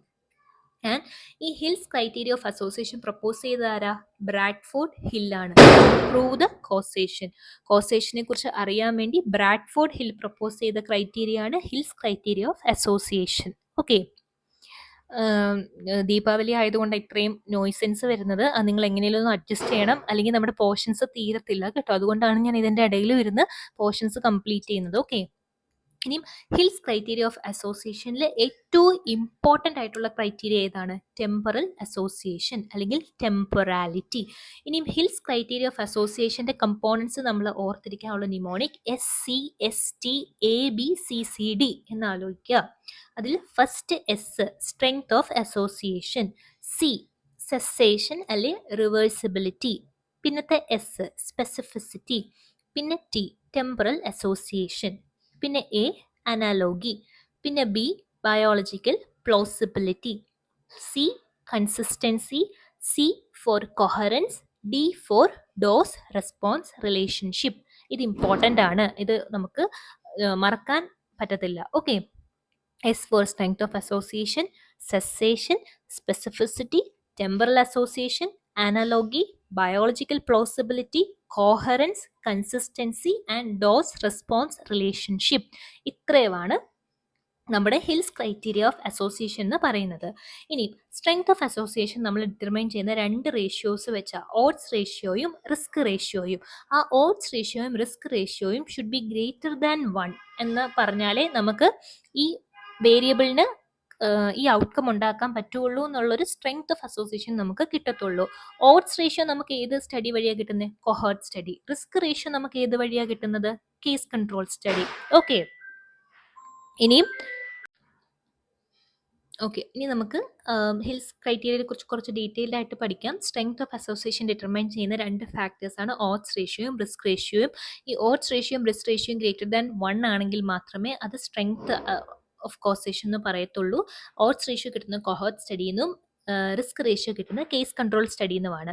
C എന്ന് പറയുന്ന സെസേഷൻ അല്ലെ റിവേഴ്സിബിലിറ്റി എന്ന് വെച്ചാൽ നമ്മൾ ആ റിസ്ക് ഫാക്ടർ സ്റ്റോപ്പ് ചെയ്താൽ നമുക്ക് ആ ഡിസീസ് ഉണ്ടാവാനുള്ള ചാൻസസ് കുറയും എന്നുള്ളതാണ് സെസേഷൻ അല്ലെ റിവേഴ്സിബിലിറ്റി എന്നുകൊണ്ട് ഉദ്ദേശിക്കുന്നത്. എന്ന് വെച്ചാൽ ഒരു എക്സ് സ്മോക്കറിന് ലങ് ക്യാൻസർ ഉണ്ടാവാനുള്ള സാധ്യത കുറവാണ്. കറന്റ് സ്മോക്കറിനെ അപേക്ഷിച്ച് നോക്കുമ്പോൾ ഒരു എക്സ് സ്മോക്കർ അവർ സെസേറ്റ് ചെയ്തല്ലോ, അതുകൊണ്ട് തന്നെ അവർക്ക് ലങ് ക്യാൻസർ ഉണ്ടാവാനുള്ള സാധ്യത കുറയും. അതാണ് സെസേഷൻ അല്ലെ റിവേഴ്സിബിലിറ്റി എന്ന് പറയുന്നത്. സ്പെസിഫിസിറ്റി നമുക്ക് ഈ ഹിൽസ് ക്രൈറ്റീരിയയിൽ നമുക്ക് വീക്കസ്റ്റ് ആയിട്ടുള്ള ക്രൈറ്റീരിയ സ്പെസിഫിസിറ്റി ആണ്. ടെമ്പറൽ അസോസിയേഷൻ പറഞ്ഞല്ലോ, രണ്ട് വേരിയബിൾസ് തമ്മിലുള്ള അസോസിയേഷൻ ആണ് ടെമ്പറൽ അസോസിയേഷൻ എന്ന് പറയുന്നത്. അനലോഗി എന്ന് പറഞ്ഞാൽ നമ്മൾ ആ സ്റ്റഡി ഏത് പേപ്പറിൽ നോക്കിയാലും സെയിം ഫൈൻഡിങ്സ് കിട്ടുവാണ്, അതാണ് അനലോഗി. ബയോളജിക്കൽ പ്ലോസിബിലിറ്റി എന്ന് പറഞ്ഞാൽ ഇപ്പം ഫോർ എക്സാമ്പിൾ ആസിഡ് കുടിച്ചാൽ എനിക്ക് ഈസോഫാഗസ് ക്യാൻസർ വരും, അതൊരു ബയോളജിക്കൽ പ്ലോസിബിലിറ്റി ആണ്. കാരണം എന്താ, ആസിഡ് പോകുന്നത് ഈസോഫാഗസ് വഴിയല്ലേ. അപ്പം അത് തമ്മിൽ നമുക്ക് ബയോളജിക്കലി കണക്ട് ചെയ്യാൻ പറ്റും, അതാണ് ബയോളജിക്കൽ പ്ലോസിബിലിറ്റി എന്ന് പറയുന്നത്. കൺസിസ്റ്റൻസി എന്ന് പറഞ്ഞാൽ എൻ്റെ ഈ ഫൈൻഡിങ്സ് ഏത് കൺട്രി പോയാലും അത് കൺസിസ്റ്റന്റ് ആയിരിക്കും, അതാണ് കൺസിസ്റ്റൻസി. കൊഹറൻസ് എന്ന് പറഞ്ഞാൽ എൻ്റെ ഫൈൻഡിങ്സും എല്ലാം അഡ്ഹറൻ്റ് ആണ്, എല്ലാം ഈച്ച് കണക്റ്റഡ് ആണ്, കൊഹേർഡ് ആണ്, അതാണ് കൊഹറൻസ്. പിന്നെ ഡോസ് റെസ്പോൺസ് റിലേഷൻഷിപ്പ് എന്ന് വെച്ചാൽ കൂടുതൽ എക്സ്പോഷർ വരുമ്പോൾ കൂടുതൽ ഔട്ട്കമ്മിൻ്റെ സിവിയറിറ്റി കൂടും, അതാണ് dose response relationship. Okay, so എന്തൊക്കെയാണ് Hill's criteria of plausibility? Strength of association, cessation അല്ലെ reversibility, specificity, temporality, analogy, biological plausibility, consistency, coherence and dose response relationship. Okay, ഇനി നമുക്ക് എന്താണ് കൺട്രോൾ, എലിമിനേഷൻ, ഇറാഡിക്കേഷൻ, ഇത് മൂന്നിൻ്റെയും ഡെഫിനേഷൻ ചോദിച്ചതാണ് Kerala PSC. Control എന്ന് പറഞ്ഞാൽ disease is not a public health problem. ഇപ്പം ആ ഡിസീസ് കൺട്രോളിലാണെന്ന് പറയണമെങ്കിൽ അതൊരു പബ്ലിക് ഹെൽത്ത് പ്രോബ്ലം അല്ല എന്നുണ്ടെങ്കിൽ മാത്രമേ ആ ഡിസീസ് കൺട്രോൾഡ് ആണെന്ന് നമ്മൾ പറയത്തുള്ളൂ. So control means the disease is not a public health problem. Elimination എന്ന് പറഞ്ഞാൽ എന്താണ്? Breaking the chain of transmission. ഈ എലിമിനേഷൻ ഒരു കൺട്രിക്ക് വേണ്ടിയും ഇറാഡിക്കേഷൻ മൊത്തം വേൾഡിനും വേണ്ടിയാണ് ആലോചിക്കുക. സോ കൺട്രോൾ എന്ന് പറഞ്ഞാൽ disease is not a public health problem.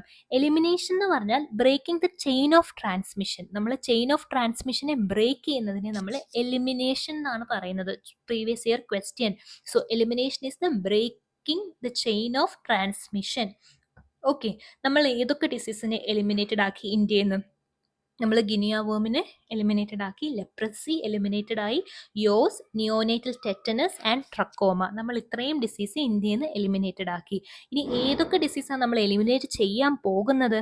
T B, measles, ഫിലേറിയ, കാല അസാർ, മലേറിയ. ഇതൊക്കെ നമ്മൾ എലിമിനേറ്റ് ചെയ്യാൻ പോവുകയാണ്. ഓക്കെ, ഇനി ഇറാഡിക്കേഷൻ എന്ന് പറഞ്ഞാൽ complete extermination of the agent causing the disease. ഇപ്പം ഈ ലോകത്ത് തന്നെ ഇല്ല അങ്ങനെ ഒറ്റ ഡിസീസേ ഉള്ളൂ, അത് സ്മോൾ പോക്സ് ആണ്. ഓക്കെ, ഇനിയും സർവൈലൻസ്. നമുക്ക് 3 തരത്തിലുള്ള മെയിൻ ആയിട്ടുള്ള സർവൈലൻസ് ഉണ്ട്. Active surveillance, passive surveillance, sentinel surveillance. അതിൽ പാസീവ് സർവൈലൻസ് എന്ന് പറഞ്ഞാൽ ഹോസ്പിറ്റലിൽ വരുന്ന കേസുകൾ പാസീവ്ലി നമ്മൾ സർവൈലൻസ് നടത്തുക. ആക്റ്റീവ് സർവൈലൻസ് എന്ന് പറഞ്ഞാൽ നമ്മളൊരു പർട്ടിക്കുലർ ഗ്രൂപ്പിനെ അസൈൻ ചെയ്തിട്ട് സർവൈലൻസ് നടത്തുന്നതിനെയാണ് ആക്റ്റീവ് സർവൈലൻസ് എന്ന് പറയുന്നത്. ഏതൊക്കെ ഡിസീസിലാണ് ആക്റ്റീവ് സർവൈലൻസ് യൂസ് ചെയ്യുന്നത്? ടി ബി, കാല Azar, malaria, leprosy, AFP, acute flaccid paralysis surveillance. ഇത്രയും കാര്യങ്ങളിലാണ് നമ്മൾ ആക്റ്റീവ് സർവൈലൻസ് യൂസ് ചെയ്യുന്നത്. സെന്റിനൽ സർവൈലൻസ് നമ്മൾ എവിടെ യൂസ് ചെയ്യുന്നത്? മെയിൻ ആയിട്ടും നമ്മൾ HIV കേസസിൽ യൂസ് ചെയ്യുന്നത് എന്ത് ടൈപ്പ് ഓഫ് സർവൈലൻസ് ആണ്? Sentinel surveillance. Previous year question. Sentinel surveillance എന്തിനൊക്കെയാണ് നമ്മൾ യൂസ് ചെയ്യുന്നത്? To detect the trends in diseases such as HIV, to detect the missed out cases and for supplementary notification.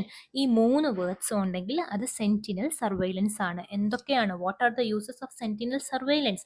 To detect the trends of a disease such as HIV, to detect the missed out cases and for supplementary notification.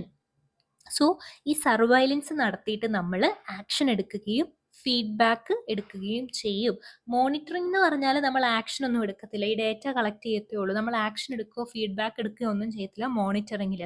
പക്ഷേ സർവൈലൻസിൽ നമ്മൾ action, എല്ലാ ഡേറ്റയും collect ചെയ്തിട്ട് നമ്മൾ action എടുക്കുകയും feedback എടുക്കുകയും ചെയ്യും. എവിടെ? സർവൈലൻസിൽ. Okay, ഇനി നമുക്ക് ഐസൊലേഷനും ക്വാറന്റൈനും, ഇതും ഇമ്പോർട്ടൻ്റ് ആ കോവിഡ് കഴിഞ്ഞുകൊണ്ട്. ഐസൊലേറ്റ്, നമ്മൾ ആരെ ഐസൊലേറ്റ് ചെയ്യുന്നത്? നമ്മൾ ആ ക്ലിനിക്കൽ കേസിനെയാണ് ഐസൊലേറ്റ് ചെയ്യുന്നത്. ആരെയാണ് നമ്മൾ ക്വാറന്റൈൻ ചെയ്യുന്നത്? ആ കേസിൻ്റെ കോണ്ടാക്റ്റിനെ അല്ലെങ്കിൽ എക്സ്പോസ്ഡ് ആയിട്ടുള്ള ആൾക്കാരെയാണ് നമ്മൾ ക്വാറന്റൈൻ ചെയ്യുന്നത്. So isolation is done for a case and quarantine is done for contact or the exposed. Isolation നമ്മൾ എപ്പോൾ വരെ ഒരാളെ ഐസൊലേറ്റ് ചെയ്യും? Till the period of communicability. Communicable ആവുന്ന അത്രയും പീരീഡ് നമ്മൾ ആ കേസിനെ ഐസൊലേറ്റ് ചെയ്യും. ക്വാറന്റൈനോ? ഫോർ മാക്സിമം ഇൻക്യുബേഷൻ പീരിയഡിനെയാണ് നമ്മൾ ക്വാറന്റൈൻ ചെയ്യുന്നത്. സോ പീരിയഡ് ഓഫ് കമ്മ്യൂണിക്കബിലിറ്റി വരെ ഐസൊലേറ്റ് ചെയ്യും, maximum period of incubation period വരെ നമ്മൾ ക്വാറന്റൈൻ ചെയ്യും. Okay, so isolation is done for cases, quarantine is done for contact or exposed person, isolation is done till the period of communicability and quarantine is done till maximum incubation period. Okay, herd immunity അറിയാലോ. നമ്മൾ polio vaccination, ഇടയ്ക്കിടയ്ക്ക് pulse polio immunization ഒക്കെ കൊടുക്കുന്നത് എന്തിനാ? Heard immunity വരാനാണ്. ആ പോപ്പുലേഷനിൽ കുറച്ച് ആൾക്കാരെങ്കിലും immune ആണെങ്കിൽ ആ ചെയിൻ ഓഫ് ട്രാൻസ്മിഷൻ തടയപ്പെടും. അതാണ് ഹേർഡ് ഇമ്മ്യൂണിറ്റി എന്ന് പറയുന്നത്. ഈ ഹേർഡ് ഇമ്മ്യൂണിറ്റി വർക്ക് ആവാത്ത ഒരു ഡിസീസ് ഏതാ? Tetanus. Herd immunity is not useful for tetanus. അല്ലെങ്കിൽ ഹേർഡ് ഇമ്മ്യൂണിറ്റിയുടെ വേറെ കുറച്ച് വേർഡ്സ് എന്തൊക്കെയാണ്? സബ് ക്ലിനിക്കൽ ഇൻഫെക്ഷൻ, വാക്സിനേറ്റഡ് ആയിട്ടുള്ള പേഴ്സൺസ്, ഇവരൊക്കെയാണ് ഹേർഡ് ഇമ്മ്യൂണിറ്റിയിൽ കോൺട്രിബ്യൂട്ട് ചെയ്യുന്നത്. സബ് ക്ലിനിക്കൽ ഇൻഫെക്ഷൻസും വാക്സിനേഷൻസും ഒക്കെയാണ് ഹേർഡ് ഇമ്മ്യൂണിറ്റി ആയിട്ട് പ്രവർത്തിക്കുന്നത്. ഓക്കെ, ഇനിയും ഹേർഡ് ഇമ്മ്യൂണിറ്റി ത്രഷോൾഡ് എന്ന് പറഞ്ഞാൽ it is the minimum percentage of immune individuals to stop the transmission. ഒരു പോപ്പുലേഷനിൽ ഒരു minimum percentage of immune individuals ഉണ്ടെങ്കിൽ മാത്രമേ ആ ഡിസീസിൻ്റെ ട്രാൻസ്മിഷൻ നമുക്ക് സ്റ്റോപ്പ് ചെയ്യാൻ പറ്റത്തുള്ളൂ. So herd immunity threshold is the minimum percentage of immune individuals to stop the transmission. Okay, ഇനിയും ലെവൽ ഓഫ് പ്രിവെൻഷൻ ഇന്നത്തെ ലാസ്റ്റ് ടോപ്പിക്കാണ്. ഇത് പക്ഷെ ഭയങ്കര ഇമ്പോർട്ടൻറ്റ് ടോപ്പിക്കാണ്. ലെവൽ ഓഫ് പ്രിവെൻഷൻ നമുക്ക് പ്രൈമോഡിയൽ പ്രിവെൻഷൻ എന്ന് പറഞ്ഞാൽ റിസ്ക് ഫാക്ടർ വരുന്നത് തന്നെ തടയുന്നതാണ് primordial prevention. Okay, to prevent risk factors, അതാണ് primordial prevention. For example, advocating a healthy lifestyle in childhood itself. കുഞ്ഞായിരുന്നപ്പോൾ തന്നെ ലൈഫ് സ്റ്റൈൽ മോഡിഫിക്കേഷൻസ് കൊടുക്കുവാണെങ്കിൽ അത് പ്രൈമോഡിയൽ പ്രിവെൻഷൻ ആണ്. ഓക്കെ, ഒബസിറ്റി പ്രിവെന്റ് ചെയ്യുക എന്ന് പറഞ്ഞാൽ obesity itself is a risk factor. ആ റിസ്ക് ഫാക്ടറിനെ പ്രിവെന്റ് ചെയ്യുക എന്ന് പറഞ്ഞാലും പ്രൈമോഡിയൽ പ്രിവെൻഷൻ ആണ്. ഇനി പ്രൈമറി പ്രിവെൻഷനിൽ രണ്ട് കാര്യങ്ങളാണ് വരുന്നത്, ഹെൽത്ത് പ്രൊമോഷനും സ്പെസിഫിക് പ്രൊട്ടക്ഷനും. രണ്ട് കാര്യങ്ങളാണ് പ്രൈമറി. അപ്പോൾ ഇതും ചോദിക്കും, what is not included in primary prevention. അപ്പോൾ പ്രൈമറി പ്രിവെൻഷനിൽ രണ്ട് കാര്യങ്ങളാണുള്ളത്, ഹെൽത്ത് പ്രൊമോഷനും സ്പെസിഫിക് പ്രൊട്ടക്ഷനും. So primary prevention include health promotion and specific protection. Health പ്രൊമോഷനിൽ എന്തൊക്കെയാണ്? ഹെൽത്ത് പ്രൊമോട്ട് ചെയ്യുക, lifestyle modification, hand wash in hospitals, environmental modification, പിന്നെ നമ്മുടെ ഫോർട്ടിഫിക്കേഷൻ ഓഫ് ഫുഡ്, ഇതൊക്കെ തന്നെ ഹെൽത്ത് പ്രൊമോഷനാണ്. സ്പെസിഫിക് പ്രൊട്ടക്ഷൻ എന്ന് പറഞ്ഞാൽ എങ്ങനെയാണ് നമ്മൾ ആലോചിക്കുക? മറ്റേ national vector borne disease control പ്രോഗ്രാമില്ലേ, അത് തന്നെ NVBCDP എന്നാണ് അതിൻ്റെ കോഡ്. അപ്പോൾ സ്പെസിഫിക് പ്രൊട്ടക്ഷൻ്റെ നിമോണിക് എന്താ? NVBCDP.